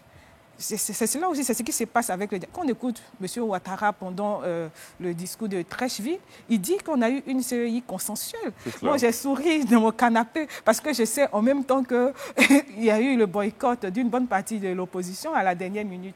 Le PDCI, les DS, comme on le dit, M. Afin-Guesson, par contre, y était. Donc, dit que parler de consensus, oui, et puis la question de la réforme, recomposition, pardon. Donc, on joue sur les terminologies et on voit le résultat qu'on a. On doute aussi pour le dialogue politique sur le code électoral quand on voit le résultat avec la CEI, qu'on revient toujours en arrière. Mais moi, à mon avis, l'opposition, je suis d'accord que lorsqu'on parle en discussion, il faut mettre quand même un peu d'eau dans le vin. Et moi, si j'étais, en tout cas chargée de communication, j'allais leur dire oui, en 2020, il faut y aller malgré tout. Après, comme la Côte d'Ivoire, ce n'est pas que l'opposition, ce n'est pas que le RHDP, nous, les médias, éduquons aussi les masses pour participer au processus électoral, pour ne pas que le boycott l'emporte. Patricia, vous voulez réagir? Non, je voulais réagir pour dire non, j'ai écouté un propos tout à l'heure qui m'a fait un peu froid dans le dos, décapiter l'opposition. Non, je pense que utiliser un thème ou attribuer un thème comme ça à X ou à Y, c'est trop fort. Mais écoutez, décapiter l'opposition, non. Je crois que... Peut-être qu'il faut lui poser la question de savoir, décapiter l'opposition, c'est cela le fait de qui? Je dis que l'opposition a été... Oui, l'opposition incarnée à l'époque, c'est aujourd'hui que le PDCI se retrouve à l'opposition. Mais en 2011, les cas du FPI, c'est ce que je dis. Peut-être que Patrice Yao a l'impression que vous montrez du doigt le pouvoir qui aurait décapité l'opposition. Non, je dis mes propos que l'opposition a été décapitée dans la mesure où... Mais qu'est-ce qu'on a constaté? Les cadres du FPI étaient où? Ce n'est pas un mot que j'invente. L'opposition était décapitée. Mais comment vous comprenez décapité? Non, attention, non, il y a une élection. Il veut que vous attribuiez la paternité de... Vous savez, c'est cela l'éducation des masses aussi. Parce qu'il faut qu'on fasse attention au choix des mots. Vous êtes susceptible, vous soupçonnez quelqu'un? Non, je suis... Vous soupçonnez quelqu'un d'avoir décapité l'opposition? Le constat est que l'opposition a été décapitée. Je ne soupçonne personne parce que nous sommes sur un plateau. Non, nous sommes sur un plateau, on entend des mots. Nous n'allons pas parler ensemble. Nous n'allons pas parler ensemble. Alors, Patrice Yao, vous avez... Je pense que non, je voulais véritablement qu'on puisse essayer donc de clore un peu ce chapitre parce que pour moi, non, il y a une élection, il y a eu un vainqueur, et puis bon, écoute, des gens ont décidé d'aller en exil, d'autres ont été arrêtés, ils ont été jugés, relâchés, ainsi de suite. Donc, je ne sais pas qu'est-ce qu'on appelle décapiter une opposition. Non, je pense qu'il faut faire attention à cela. Maintenant, pour revenir à la question que vous posez, qui est sur la question de la CEI, je dis, attention, qu'est-ce que l'opposition, elle veut? On va pas... Il y a quand même un calendrier électoral. Nous sommes en février, Assali le disait tout à l'heure, nous sommes en février 2020. Les élections, c'est prévu pour le 31 octobre 2020. Mais écoutez, une opposition qui fait un pas en avant, deux pas en arrière, un pas en avant, deux pas en arrière, mais qu'est-ce qu'on fait de cette opposition? Vous avez vu en 2010, en 2010, le candidat du PDCI, le président Henri Konan Bédié, qui avait été appelé à une émission à la télévision ivoirienne, il a refusé d'y aller. Mais c'est la même chose au niveau donc, du PDC aujourd'hui, c'est une culture. Qu'est-ce que vous voulez qu'on fasse de ces gens-là? Que vous venez aujourd'hui, mais demain, non, je n'ai pas dit ceci, ou bien non, moi je ne suis plus d'accord. Mais attendez, on ne va pas quand même jouer les enfants gâtés. Il faut tenir le temps. Vous parlez tout à l'heure de la souffrance des Ivoiriens, mais il faut abréger la souffrance des Ivoiriens aussi par ce type de comportement. Donc moi je pense que oui, la CEI, elle ne sera jamais consensuelle parce que, écoutez, je ne sais pas qui on va prendre. Peut-être c'est des zombies, des gens qui vont quitter du ciel, au ciel pour tomber pour qu'ils puissent diriger. Maintenant, je crois qu'il faut en tout cas faire confiance aux Ivoiriens. C'est un Ivoirien qui a la tête donc la CEI. Je ne sais pas si dans ce pays on peut trouver quelqu'un qui est aussi neutre. La PDH même qui a même porté l'affaire devant donc, la Cour africaine des droits de l'homme, et aujourd'hui à la CEI. Donc je pense qu'ils ont un représentant qui est à la CEI. Je ne vois pas où est le problème donc, de l'opposition qui passe tout son temps à faire le débat sur la CEI alors qu'il faut qu'on avance. Très bien. Allez, nous revenons pour poursuivre le débat juste après la pub. Retour sur le plateau de NCI 360 et on s'intéresse maintenant à l'actualité judiciaire avec la tenue jeudi de l'audience dans l'affaire Gbagbo Blé Goudé devant la Cour pénale internationale de La Haye. L'ancien président ivoirien réclame la levée des conditions assorties à sa libération, dont l'interdiction de quitter Bruxelles où il réside depuis son acquittement le 15 janvier 2019. L'ancien président ivoirien Laurent Gbagbo, assigné à résidence depuis son acquittement en janvier 2019 d'accusations de crimes contre l'humanité par la Cour pénale internationale, réclame une liberté sans condition. Après leur acquittement, l'ancien président et l'ex-chef des jeunes patriotes ivoiriens Charles Blé Goudé avaient été libérés sous condition, dans l'obligation de résider dans un État membre de la Cour, disposé à les accueillir en attendant le procès en appel. Laurent Gbagbo vit désormais en Belgique et Charles Blé Goudé réside à La Haye, aux Pays-Bas. Selon l'un des avocats de Laurent Gbagbo, Dov Jacobs, sur le principe, il ne peut être imposé de restriction à la liberté d'une personne acquittée. Il ne peut être imposé de restriction à la liberté d'une personne acquittée, qui doit pouvoir exercer l'intégralité de ses droits, y compris ses droits civils et politiques. Ce principe est reconnu par toutes les juridictions internationales des droits de l'homme. L'avocat principal de l'État de Côte d'Ivoire, Jean-Pierre Mignard, estime que les restrictions n'empêchent en rien l'ancien président de mener ses activités, notamment politiques, puisqu'il reçoit régulièrement ses alliés politiques en Belgique, et sa libération pourrait perturber la quiétude publique à quelques encablures de la présidentielle. Dans l'intérêt d'une bonne administration de la justice, il convient en effet que M. Gbagbo reste présent à ce procès. Et c'est sur ce point, en effet, que nous insistons pour que ce procès aille jusqu'au bout. La République de Côte d'Ivoire se trouve ainsi dans cette position qui, comme vous le voyez, est une position très ferme de soutien à votre décision du 1er février 2019. Elle contribuera, elle coopérera dans toute la mesure du possible, comme elle l'a fait jusqu'alors, pour qu'en effet, on arrive à ce que, peut-être, le calme revienne dans les esprits.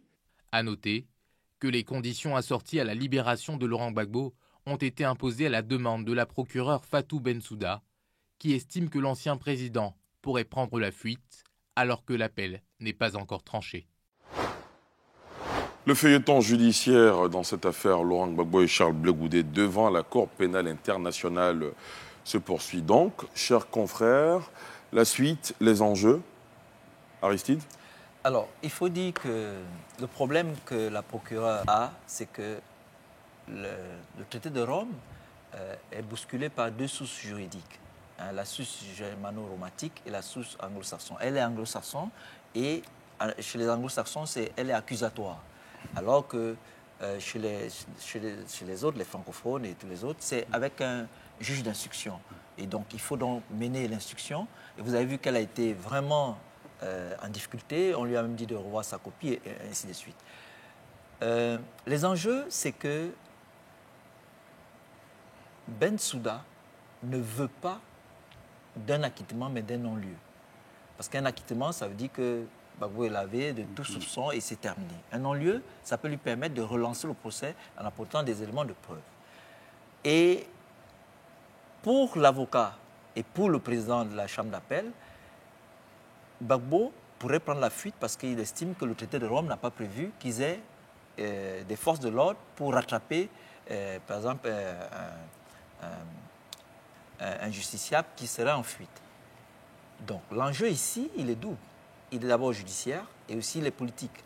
Parce que sur le plan politique, tant que Laurent Gbagbo ne donne pas l'assurance qu'en rentrant en Côte d'Ivoire, il n'y aura pas de troupes, comme l'a dit l'avocat, à partir de ce moment, l'avocat de l'État de Côte d'Ivoire va tout faire pour que Gbagbo reste à l'extérieur.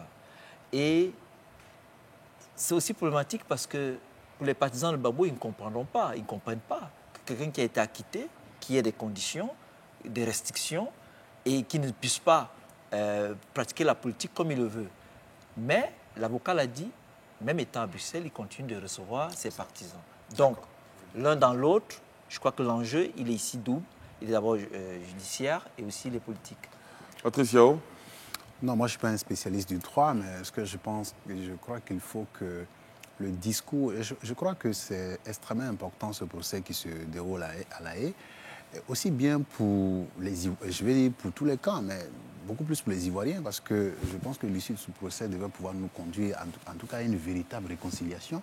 Donc il faut peut-être aussi aujourd'hui qu'au niveau même des Ivoiriens, qu'on essaie de revoir notre vocabulaire et notre langage pour être plus précis sur qu'est-ce qui fait peur aux uns aux autres. Pas forcément fait peur, mais je veux dire, tout à l'heure Aristide le disait, pour les tenants du pouvoir, les militants, peut-être pour les victimes, Gbagbo de retour à Abidjan, ça va être peut-être une menace pour eux, parce que, bon, écoute, on entend aussi le discours des uns et des autres, non, mais ça ne peut pas être un argument juridique. Je crois que, de mon point de vue, il faut faire un peu attention sur ce procès-là, parce que si on veut véritablement aller à la réconciliation, il faut qu'ici, même à Abidjan, qu'on soit en France, qu'on soit en Europe, aux États-Unis, partout, que le discours donc, des Ivoiriens qui sont dans un camp ou dans l'autre puisse avoir un discours qui puisse permettre en tout cas... Vous pensez que le discours n'est pas désarmé? Non, il n'est pas totalement, il n'est pas du tout désarmé, parce que, écoutez, quand vous avez un discours du genre, ben, écoutez, nous, il faut les dégager, tout à l'heure je le disais, il faut qu'il arrive, c'est le président, on va se réconcilier avec Is, ben, vous vous réconciliez, je crois que vous avez réussi ici sur votre plateau, Alpha Blondy, qui dénonçait cette réconciliation entre Bédié, Gbagbo, Soro Guillaume, contre un individu, contre un autre citoyen ivoirien qui est le président Alassane Ouattara. Ce n'est pas une réconciliation, celle-là. Je pense, de mon point de vue, je ne sais même pas comment il a qualifié cela. Donc je pense qu'il faut revoir un peu le discours pour rassurer les Ivoiriens. Je pense que ce pays est un pays je pense, un pays extraordinaire. On peut faire beaucoup de choses je le disais tout à l'heure, moi je ne vais pas aller sur le volet juridique parce que je ne suis pas un spécialiste du droit, mais je suis un peu ce procès plutôt, je regarde. Mais je pense qu'il faut véritablement que nous-mêmes, entre nous Ivoiriens, on puisse aider on puisse vraiment aider pour que vraiment les solutions soient trouvées autrement. Je crois qu'on va s'arc-bouter sur les positions et on ne va pas s'en sortir. Antoine Assalé-Timoko. Plusieurs observations que je pourrais faire après ce qui s'est passé hier. La première chose, c'est que le spectacle, il est minable. Je me suis du thème de ce pays qui est la Côte d'Ivoire, dont les problèmes sont exposés aux yeux du monde entier depuis pratiquement 8 ans maintenant. Et depuis 2011 que cette affaire a commencé à ce pays. Nous sommes en 2020, l'affaire continue. Donc le spectacle du président Gbagbo qui est assis dans cette cour avec le ministre M. Chablé Goudé, tout cela, et ses avocats autour de tout ce spectacle-là, il n'est pas digne de la Côte d'Ivoire. Il faut y mettre fin. Première chose. Deuxième chose, la procureure Fatou Bensouda, dans cette affaire, a fait preuve d'une inqualifiable incompétence. Tout ce qui se passe là aujourd'hui, c'est le résultat de son incompétence. Une instruction complètement bâclée, des témoins dont certains ne savaient même pas qu'est-ce qu'ils sont allés faire à la CPI, qui ont raconté un peu n'importe quoi et ont amené les gens dans tous les sens. Au final, on aboutit à un acquittement. Dès cet instant, on est en face de 2 thèses. Une thèse qui dit que quand on est acquitté, on doit être libre de tout mouvement. Là, c'est le camp Gbagbo et ses avocats qui le disent. Mais toutes les sources juridiques qu'ils convoquent sont différentes de ce cas-là. Tous les cas qu'ils citent, hier, le président de la Chambre, chaque fois leur amenait ça. Est-ce que vous avez des sources qui vous permettent de dire que quand quelqu'un est acquitté, ils ne peuvent pas rester dans sa liberté? Ils disent oui, mais les sources qu'ils donnent, c'est des acquittés dont les décisions n'ont pas été frappées d'appel. Voilà 2 thèses. La Chambre, jusqu'à présent, estime que quand quelqu'un est acquitté, qu'il y a un appel, on peut restreindre sa liberté. Le camp Gbagbo dit que c'est totalement impossible. Le camp procureur dit, effectivement, quand on est acquitté, qu'il y a un appel, puisque le procès est censé continuer, on doit pouvoir restreindre. Ils sont sur ces 2 thèses-là. Mais ce qui s'est passé hier, et ça qui m'a intéressé, parce qu'on est dans un pays où les gens sont dans l'émotion et ils se laissent prendre par le premier degré. Le rôle joué par les avocats de l'État de Côte d'Ivoire. Le chef de l'État a dit quelque part à Katioula que ce n'est pas lui qui a envoyé les avocats intervenir. Et hier, on a projeté une vidéo au cours de la séance où le chef de l'État disait ça. Les gens l'ont fait, soi-disant, pour prendre à contre-pied le discours des avocats de l'État de Côte d'Ivoire. Qu'est-ce qu'ils sont allés faire alors que celui qui est censé les avoir envoyés dit ne l'avoir pas fait. Mais c'est ça là le piège, justement. Parce que dès le début du procès, le président Gbagbo a planté le décor en disant que c'est celui qui n'a pas gagné les élections qui a sémé les troubles. Lui, il estime qu'il a gagné, et donc c'est son adversaire, le président Ouattara, qui a sémé les troubles. Voilà la thèse que le président Gbagbo a installée dès le début du procès. Depuis qu'il a dit ça, l'État de Côte d'Ivoire, en tout cas le gouvernement ivoirien, a cherché à réagir, non pas dehors, mais dans le cadre du procès. Chaque fois que M. Gbagbo a demandé une liberté provisoire, le gouvernement ivoirien a voulu faire des observations via ses avocats. Ça a toujours été rejeté. C'est la première fois que la Chambre d'appel donne l'occasion aux avocats de l'État de Côte d'Ivoire de venir s'exprimer dans cette cour. Mais ce qu'il voulait demander, c'est quoi? C'était pour venir répondre à M. Gbagbo qui n'a pas gagné les élections, que les avocats ont été envoyés. M. Soro Diom, il y a 2 semaines, a dit que l'élection, c'est M. Ouattara qui les a gagnés. Il a dit. Première chose. Deuxième chose, les avocats sont partis pour faire ce travail. Ils ne sont pas allés pour régler un problème juridique. Ils sont allés pour donner une réponse politique. Voilà le thème qu'ils utilisent dès qu'ils commencent à parler, les avocats de l'État de Côte d'Ivoire. Il dit, c'est à la suite du refus de M. Gbagbo et ses partisans de prendre acte de leur défaite que la crise a commencé.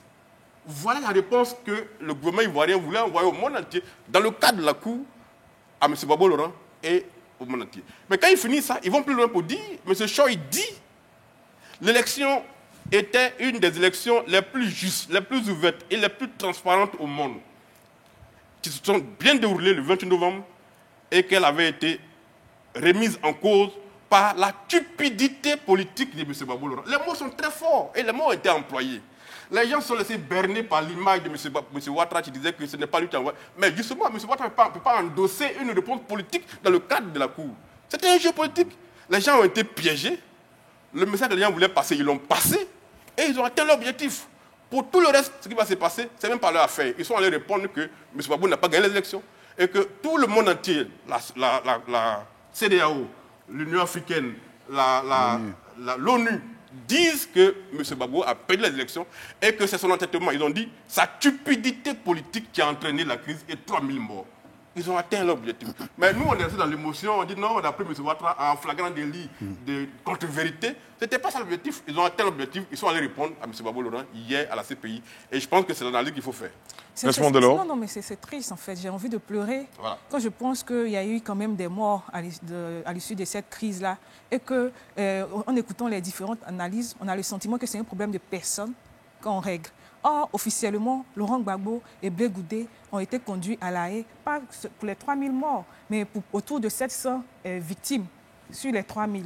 Déjà, dans la procédure, même la justice internationale a privilégié une catégorie de victimes. Donc, je m'incline, parce que c'est la première fois que j'ai l'occasion d'être sur un plateau pour donner mon avis sur cette question-là. Je m'incline sur la mémoire de toutes les victimes de la crise ivoirienne, y compris les 600, autour de 700 pour lesquels Laurent Gbagbo et Blé Goudé sont à La Haye et ont été acquittés pour cela parce qu'on a prouvé que la procureure n'a pas été efficace dans son travail.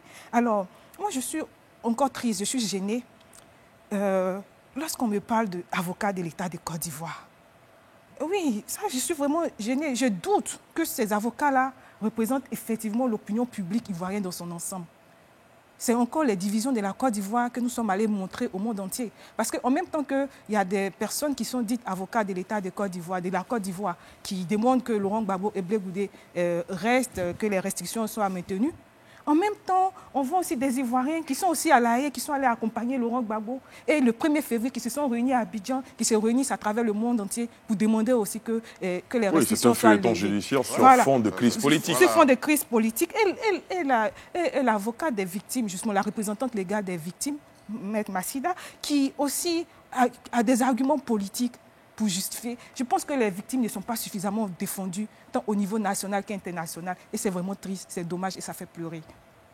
C'est pourquoi je n'ai cessé, et certains Ivoiriens avec moi, de demander une commémoration unique et nationale pour tous les morts de la crise ivoirienne. On a constaté que depuis 2011, le gouvernement ivoirien commémore que cette femme d'Abobo, alors qu'on parle de 3000 morts et qu'on a envoyé Laurent Gbagbo et Blé Goudé à La Haye pour seulement 700 victimes. Et les victimes d'Arnaud Kouakouté, et les victimes d'autres quartiers d'Abidjan, et les victimes de Djokoué, et les victimes de toute la Côte d'Ivoire. Qu'est-ce qu'on fait pour les réparer? Oui, on va distribuer des biens, mais la justice transitionnelle, où on en est? Parce que pour moi, lorsqu'on a un tel procès l'enjeu, ce sont les victimes et rien d'autre, et non les spéculations politiques. Mais lorsqu'on entre dans les spéculations politiques, une fois de plus, la classe politique encore a ruiné tous les espoirs. Et c'est pourquoi je dis la Côte d'Ivoire, ce n'est pas que le RHDP, ce n'est pas que l'opposition, et c'est maintenant le moment du peuple, de la population, de se prendre en charge et de décider son destin. Merci. Ali, oui, Aristide. Les décisions des États sont déterminées par leurs intérêts permanents. Et la décision est toujours descendante, elle n'est pas ascendante. Ce n'est pas les populations qui prennent les décisions. Quand on est à la tête d'un État, on peut désigner un avocat pour l'État de Côte d'Ivoire, pour défendre les intérêts de l'État de Côte d'Ivoire.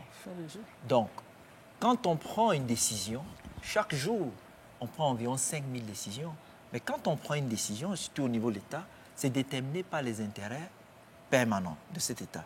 Et ces intérêts permanents aussi déterminés par les facteurs principalement d'ordre géographique, politique, économique et même humain.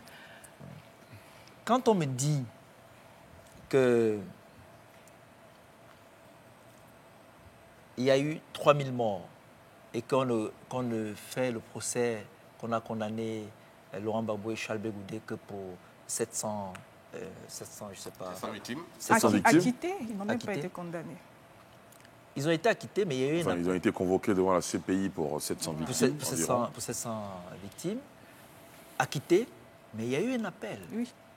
Et j'ai dit tout à l'heure que le traité de Rome n'avait pas prévu qu'il y ait des forces de l'ordre qui accompagnent la chambre de première instance et la chambre d'appel. Et je crois que le président de la chambre d'appel a dit qu'ils n'ont pas de forces de l'ordre pour rattraper un justiciable qui serait peut-être en fuite. Et pour finir, je voulais simplement dire que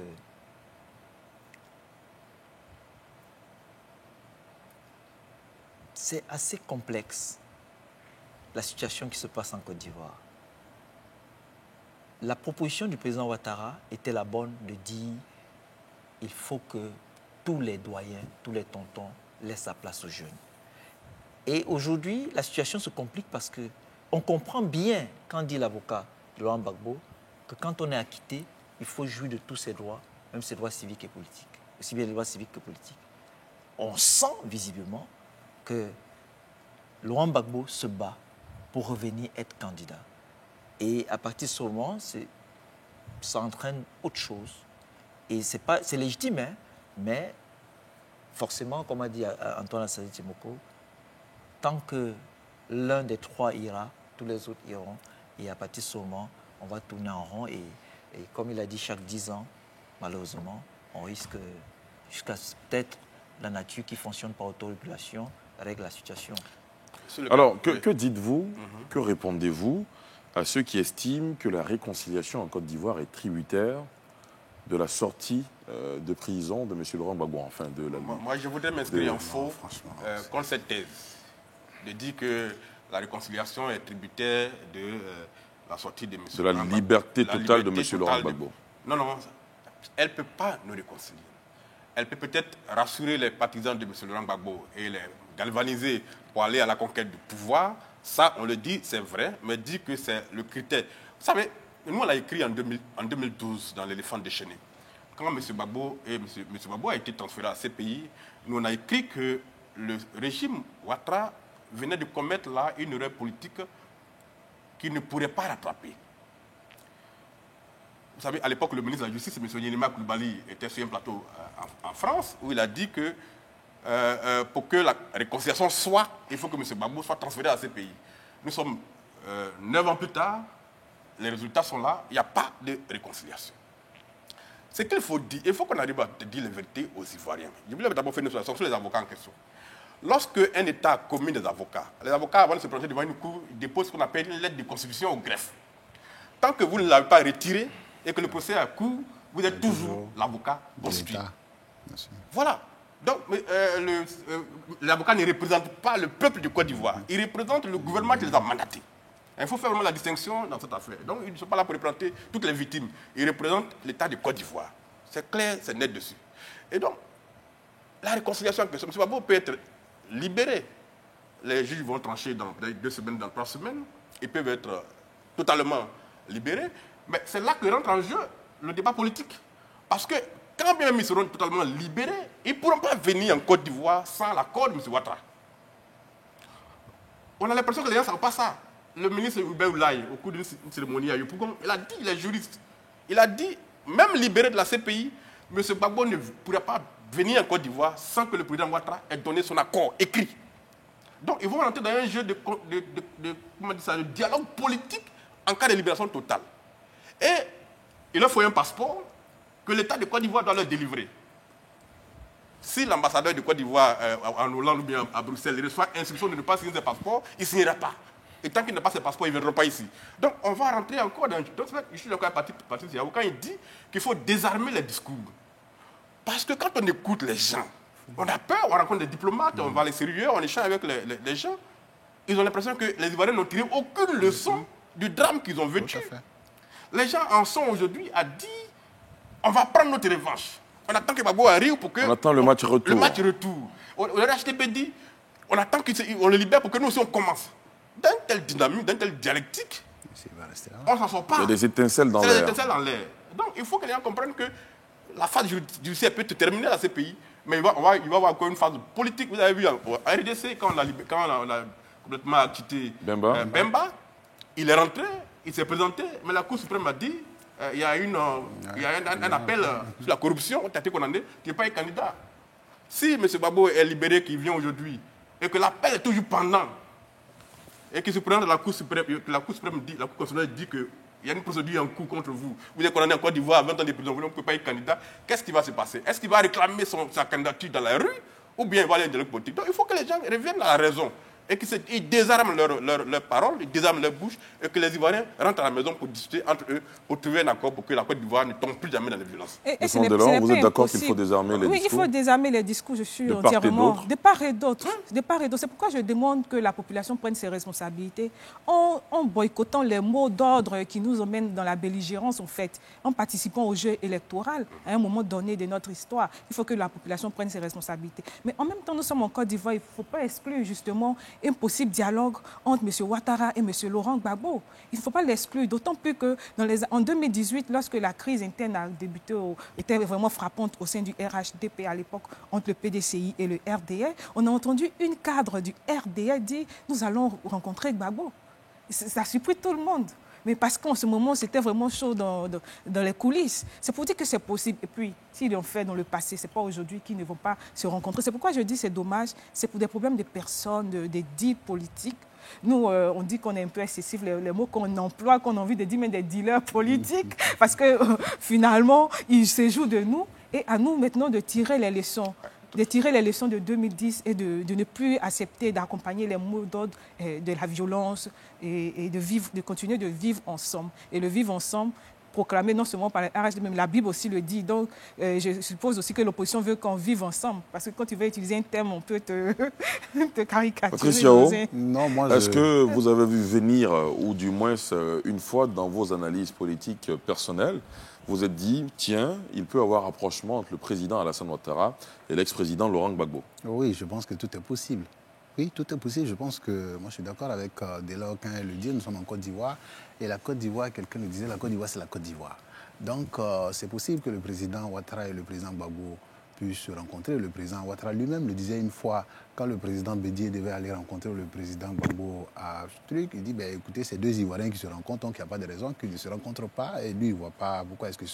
Mais je pense que le problème, c'est ce qu'elle disait, mais se retrouvent, se rencontrent, contre qui? Parce qu'ici, c'est toujours comme... Il y a le jeu politique, on se met ensemble, Assalé le disait si bien, c'est Bédié et Ouattara aujourd'hui, demain c'est Gbagbo et Ouattara demain, ainsi de suite, mais contre, sur le dos des Ivoiriens. Je pense qu'il faut penser à la Côte d'Ivoire. Et je pense qu'en pensant à la Côte d'Ivoire, on est obligé, comme je le disais tout à l'heure, de revoir et de repenser notre discours. Parce que, écoutez, Simone Gbagbo était en prison avec certains détenus, le président il les a graciés, c'est possible qu'il puisse faire un geste par rapport donc, à ce qui se passe là-bas. C'est un Ivoirien qui est sensible à tout ce qu'on dit. Donc, mais je pense aussi que quand vous avez en face de vous une opposition, je vais dire, non pas qui vous accompagne, mais vous discutez, vous échangez, qui participe à la vie de la nation, il y a un certain nombre de choses que vous pouvez faire et vous ne pouvez pas fermer les yeux sur tout. Mais quand vous avez une opposition qui travaille à vous chasser du pouvoir, mais attendez, le mot est lâché, mais écoutez, qu'est-ce que vous voulez? Donc moi, je pense que moi, je suis un peu malheureux pour le président Laurent Gbagbo, parce que quand je dis, et si on ne fait pas attention, les gens ils vont moisir là où ils sont, simplement parce que par nos propres fautes. Je me souviens que quand le président Gbagbo a été acquitté, il est sorti de la prison qu'il allait en Belgique. Assoado a pondu un communiqué à l'endroit des militants du FPI pour dire « Je vous enjoins de ne pas faire des manifestations publiques. » Parce que, écoutez, on ne sait pas s'il y a des grabuges, écoutez, ça peut se retourner contre nous. Mais qui a respecté cela? Ça a tenu pendant combien de temps? Mais aujourd'hui, tout ceci, je ne sais plus qui le disait, mais on est trop dans les émotions en Côte d'Ivoire. Il faut essayer... Trop d'émotions, trop de passion. Voilà, donc je pense que c'est oui, il y a déjà des passerelles. Hein. Vous savez, tout le temps que le président Gbagbo a passé à la haie, il n'a jamais eu un propos déplacé vis-à-vis du président Alassane Ouattara. Il a même dit une fois que lui, son problème, c'est pas le président Alassane Ouattara. Et puis récemment, le président Alassane Ouattara de la presse, là. Oui, il a tendu une perche en disant moi, Laurent Gbagbo, c'est mon frère.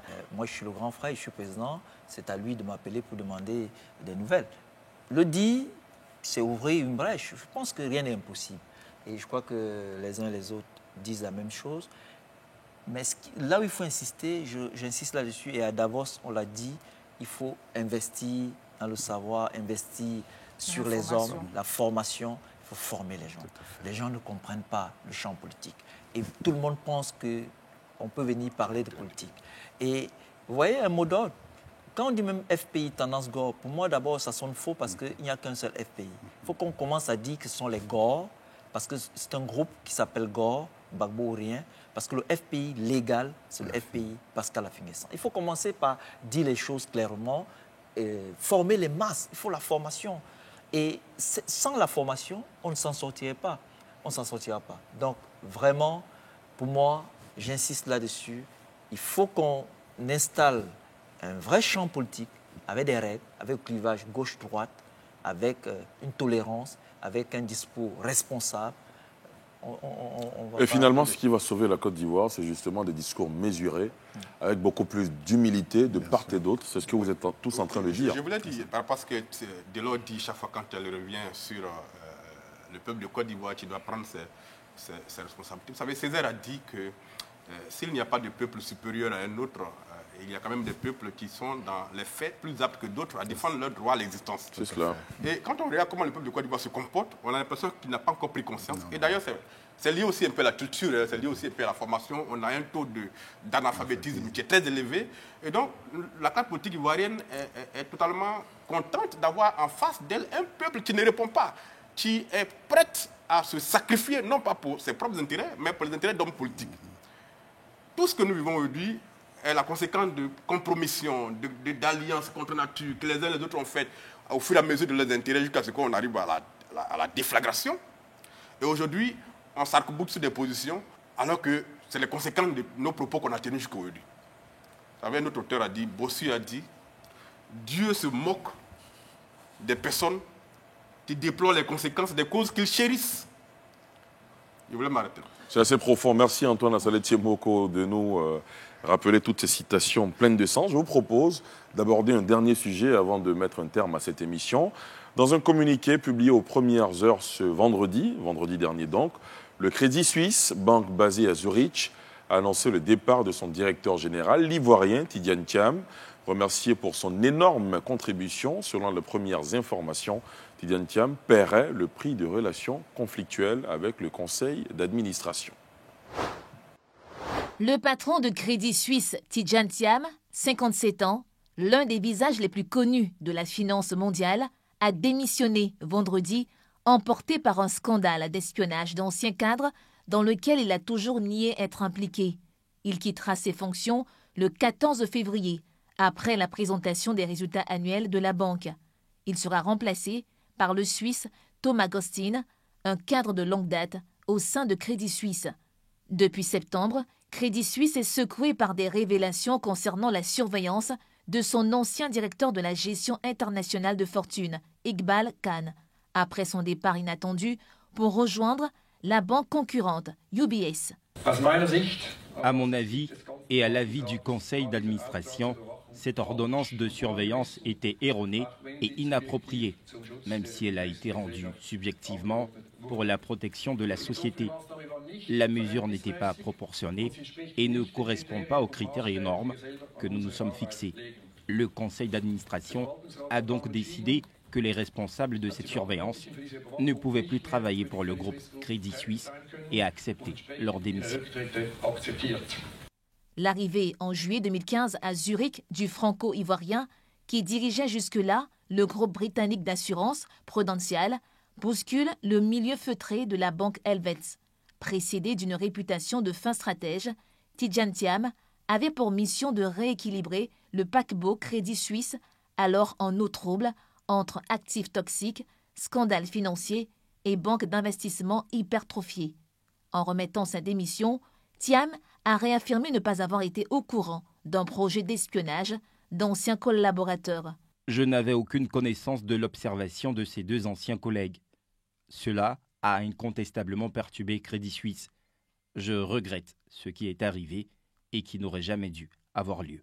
Né en juillet 1962, dans une famille baignant dans la politique, l'homme fait figure de pionnier dès ses études supérieures. Il est le premier Ivoirien à entrer à l'école polytechnique, couronnement d'études brillante en France. Il est recruté en 1988 par le célèbre cabinet de consultants américain McKinsey, au sein duquel il travaille à Paris et New York avant d'être appelé en 1994 par le président ivoirien Henri Konan Bédié. Au départ, haut fonctionnaire, il devient en 1998 ministre de la Planification. Voilà, Tidjane Thiam qui quitte donc la tête du Crédit Suisse. Vous, en tant qu'Ivoirien, chers confrères, qu'est-ce que cela vous inspire?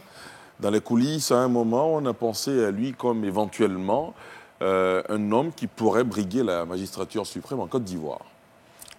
Bon, déjà, il faut féliciter Tidjane Thiam, notre compatriote. Même si aujourd'hui il est en difficulté, quand même, il a fait des prouesses à la tête du Crédit Suisse. Il a porté très haut le nom de la Côte d'Ivoire.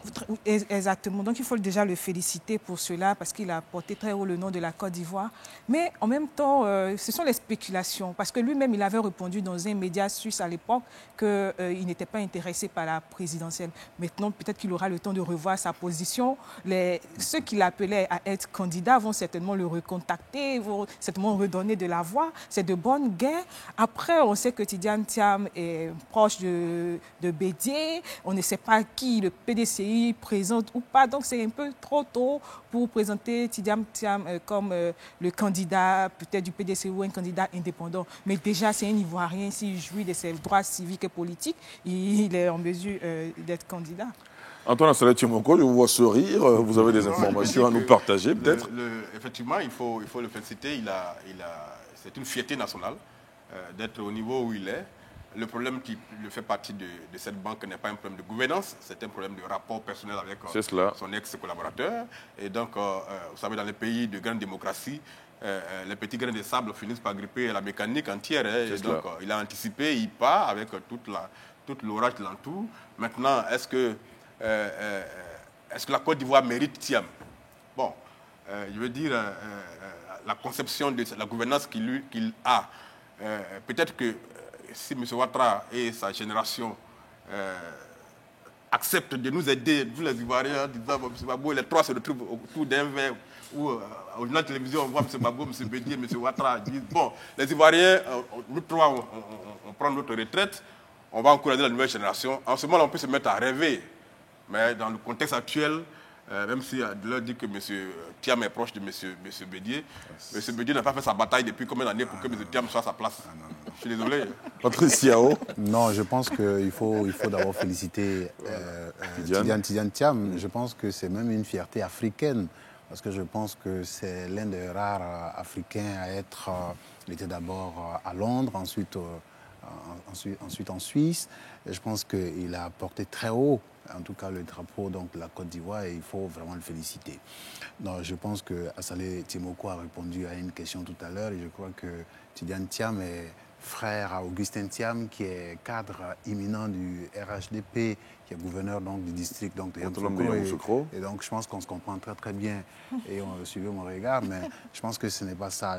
Tidiane Thiam a une culture, je pense qu'il est totalement, moi je connais un peu le personnage, quand il était ici au niveau donc, du gouvernement du président Bédié comme ministre des infrastructures. De la planification. De la planification, c'est un monsieur qui est vraiment qui est en avance un peu sur son temps. Je ne pense pas que avant-gardiste. Je ne pense pas que dans le marigot politique ivoirien actuel, il souhaiterait venir en tout cas essayer, se faire pilonner là-dedans. Non, je ne pense pas du tout. Mais bon, écoute, c'est toujours possible.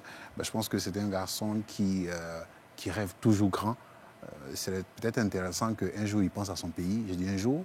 Je ne vois pas Tidiane Thiam revenir après les bisbilles qu'il a eues au niveau donc, de sa structure.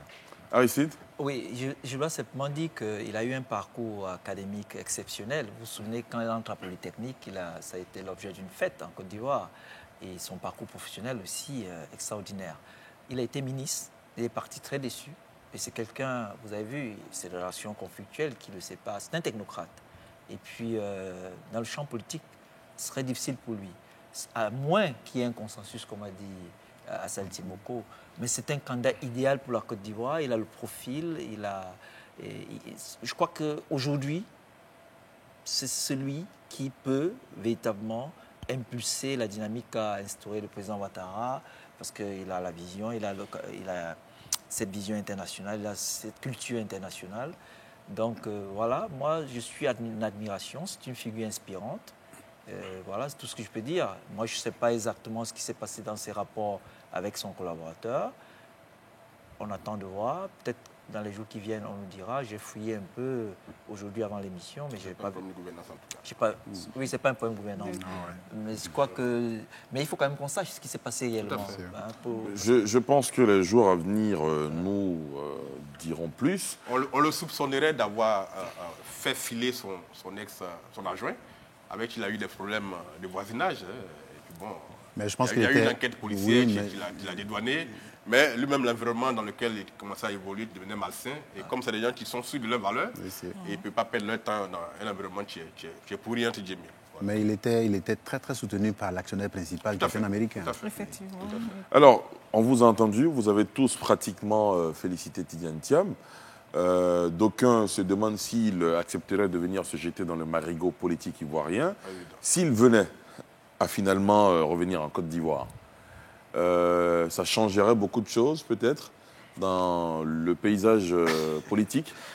Oui, peut-être si il est soutenu par une dynamique. Aujourd'hui, on entend... Par une formation politique de premier plan aussi, peut-être. Certainement. Après, lui-même, dans un quotidien suisse, comme je le disais tout à l'heure, il exclut vraiment totalement cette approche-là. Après, nous sommes des hommes, on peut changer d'avis. Et il était tellement attaché au Crédit Suisse quand il répondait à cette question-là. Du coup, mais en même temps, il a des partisans ici qu'on sent, qui ont demandé, qui se manifestent. C'est vrai, ce n'est pas comme les grands meetings du RHDP, mais qui se manifestent, qui disent c'est un visage. Aussi. Comme tout à l'heure, même sur ou bien l'opposition, ou bien le meeting du FPI aussi. Mais qui est quand même apprécié d'une partie de l'opinion. Est-ce qu'il ne serait pas victime du syndrome un peu comme Zinsou au Bénin? Non, moi je pense que la question que vous posez peut être analysée sur un autre angle. C'est quel est le modèle de société que la Côte d'Ivoire veut construire. Quel est le modèle de leader que les futures générations veulent avoir? Et quel est le modèle de leader qui doit diriger cette société-là? Une classe politique a fait son temps. Qu'on le veuille ou pas, elle est en train de partir. Et une autre classe politique va arriver. Mais quand on regarde ceux qui sortent la tête de l'eau, on voit tous que depuis pratiquement 20 ans, ils sont tous dans le jeu politique avec la même classe politique qui est là. Donc il y a une génération d'Ivoiriens qui rêvent de grandes valeurs, qui rêvent de grandes personnes, qui incarnent de grandes valeurs, qui devraient pouvoir venir reconstruire la Côte d'Ivoire, qui a été atomisée dans ses différentes compartimentations par la politique qui a été faite. Et il faut que les valeurs comme Thiam, qui, je pense, n'ont pas idée de venir maintenant en Côte d'Ivoire, dans ce marigot il y a des crocodiles de 30 ans, 40 ans, 50 ans qui sont dedans. Il faut qu'il y ait des jeunes de ce genre qui s'élèvent pour dire la Côte d'Ivoire mérite mieux et qu'il faut faire rêver maintenant cette jeunesse. L'amener au travail, la former. Ici, la formation est un problème. Il faut bien avoir compris que la première richesse d'un pays, c'est ça, c'est ses ressources humaines. Bien sûr. Et avait mis les moyens dans ça. Mais aujourd'hui, quand vous voyez l'environnement dans lequel évolue notre programme scolaire, nos universités et tout ça, c'est vrai qu'il y a des bâtiments qui poussent. Mais hier, je lisais un communiqué où on invite les gens qui ont le niveau BPC à aller souscrire au concours de CAFOP pour aller enseigner les enfants de l'école primaire. Quand on connaît le niveau de nos collégiens aujourd'hui qui ont le BPC, et quand on sait dans quelles conditions les concours sont préparés en Côte d'Ivoire, on est en train d'envoyer des gens qui eux-mêmes ont le BPC certes, mais dont leur niveau correspond au CM2, à aller enseigner dans les écoles. Il faut qu'on se pose la question. Quel est le modèle de société que nous voulons laisser en héritage à nos enfants? Et quelles sont les valeurs qu'on promeut? Et quels sont les leaders qui doivent incarner ces valeurs-là quand la classe politique actuelle va prendre sa retraite? Pour le moment, quand on fait les projections sur 10-15 ans, on est embêté de voir qu'il n'y a pas beaucoup d'espoir. Quel homme, finalement, pour gérer la Côte d'Ivoire de demain? Ben écoutez, moi, si vous me posez la question tout de suite, moi je réponds, j'ai la réponse. Pour nous, le candidat, donc, enfin, pour diriger la Côte d'Ivoire demain, c'est le candidat du HDP. Si le président Alassane Ouattara se présente donc comme le candidat du HDP, je pense que, écoutez, ça va être une sorte de bis repetita par rapport à 2010 et 2015. Mais si ce n'est pas lui, je crois que quelqu'un le disait tout de suite, ça peut être le Premier ministre Amadou Gon Coulibaly comme quelqu'un d'autre. J'en sais rien, celui qui pourrait peut-être sortir donc, de la convention du RHDP qui va avoir lieu certainement à la date indiquée par le président. Donc pour moi, je crois que, écoutez, moi je pense que vous dirigez la Côte d'Ivoire demain, pas peut-être demain 2030, 40, 50, mais demain 2020, 2025, et je pense qu'il y en a. Antoine a soulevé un vrai problème, c'est celui de la diaspora, le retour de nos enfants de la diaspora. Et tu as évoqué le cas de Zinsou au Bénin. Mais je voudrais plutôt prendre l'exemple de la Chine. Si la Chine a réussi, c'est parce que la Chine, en envoyant ses enfants à l'extérieur, a tout fait pour que les enfants reviennent. Mais le problème que nous avons dans notre pays, et surtout, je fais une digression pour aller sur le Cameroun n'accepte pas ses enfants de la diaspora. C'est très difficile. Moi, je suis allé au Cameroun en 2015, j'ai mordu la poussière. Parce qu'ils ne vous reconnaissent pas. Parce qu'il y avait déjà un problème politique à l'époque, où on disait que les principaux opposants sont les enfants de la diaspora. Donc il y a tout ce problème politique. Si Thiam veut revenir, faire la politique, il faut aussi que les Ivoiriens l'acceptent comme étant un des leurs, comme étant une valeur qui vient apporter de la valeur au champ politique. Mais si on continue de le voir comme quelqu'un qui a grandi en Europe, qui a travaillé essentiellement en Europe, qui a travaillé très peu ici, et qui est différent, le fait de l'altérité pour sa personne, ça va causer problème. Nous ne pourrons réussir que si nous rassemblons tous nos enfants, y compris ceux de la diaspora. Alors, on va terminer avec vous rapidement, allez-y. Je voulais juste dire un mot par rapport à ce qu'il a dit. C'est tout ce Thiam dit qui veut être candidat en Côte d'Ivoire. Vous allez voir qu'on est tellement mal formé, on est tellement dans l'émotion, on est tellement dans le fanatisme que ce qui va nous intéresser, c'est de savoir d'où vient son père, d'où vient sa maman. Il s'appelle Thiam. Et c'est le débat qu'on va faire pendant 8 mois. Ça va déjà commencer sur les réseaux sociaux. Mais voilà. Et donc, à une certaine époque. L'Ivoirien va laisser les vrais sujets pour s'étendre pendant des mois sur pourtant, ça a été une très grande fierté pour la Côte d'Ivoire. Son entrée à Polytechnique, je le rappelle encore, ça a été un événement salué. Oui, quelle femme ou quel homme vous dirigez la Côte d'Ivoire. Pour moi, il n'y a pas de femme providentielle, il n'y a pas d'homme providentiel, il n'y a pas de pouvoir taillé sur mesure pour quelqu'un. Par contre, on peut parler d'un portrait. Et le portrait robot qu'on devait attendre, c'est cette personne qui va venir justement avec des projets concrets, des projets clairs, et qui a une vision futuriste pour la Côte d'Ivoire. Et qui veut rassembler vraiment les peuples, aller vers la nation, parce que oui, nous sommes loin de la nation ivoirienne. C'est vrai, après, c'est seulement plus de 50 ans, on n'a pas encore 100 ans après les indépendances, ça peut se comprendre, mais qui va travailler à cela. C'est cet homme-là, ou cette femme-là, pardon, que nous attendons. Mais il n'y a pas de pouvoir tailler sur mesure pour quelqu'un qui serait déjà très joli pour s'asseoir dedans. Vous avez des ambitions dans le futur, n'est-ce Mondelor? On ne sait jamais, mais pour le moment, en tout cas, je suis journaliste dans les médias citoyens. C'est cela, très bien. Alors, merci à vous d'avoir répondu à notre invitation. Aristide Nkenda, Patrice Yao, Nesmond Delors, Antoine Assaletier-Moko. Merci d'être venu sur le plateau de NCI 360, passer en revue l'actualité de la semaine. Merci beaucoup à vous, chers téléspectateurs, de nous avoir suivis. Nous voici au terme de cette émission. Merci infiniment de votre fidélité. Je vous souhaite de passer une excellente soirée sur la nouvelle chaîne ivoirienne. Bonsoir.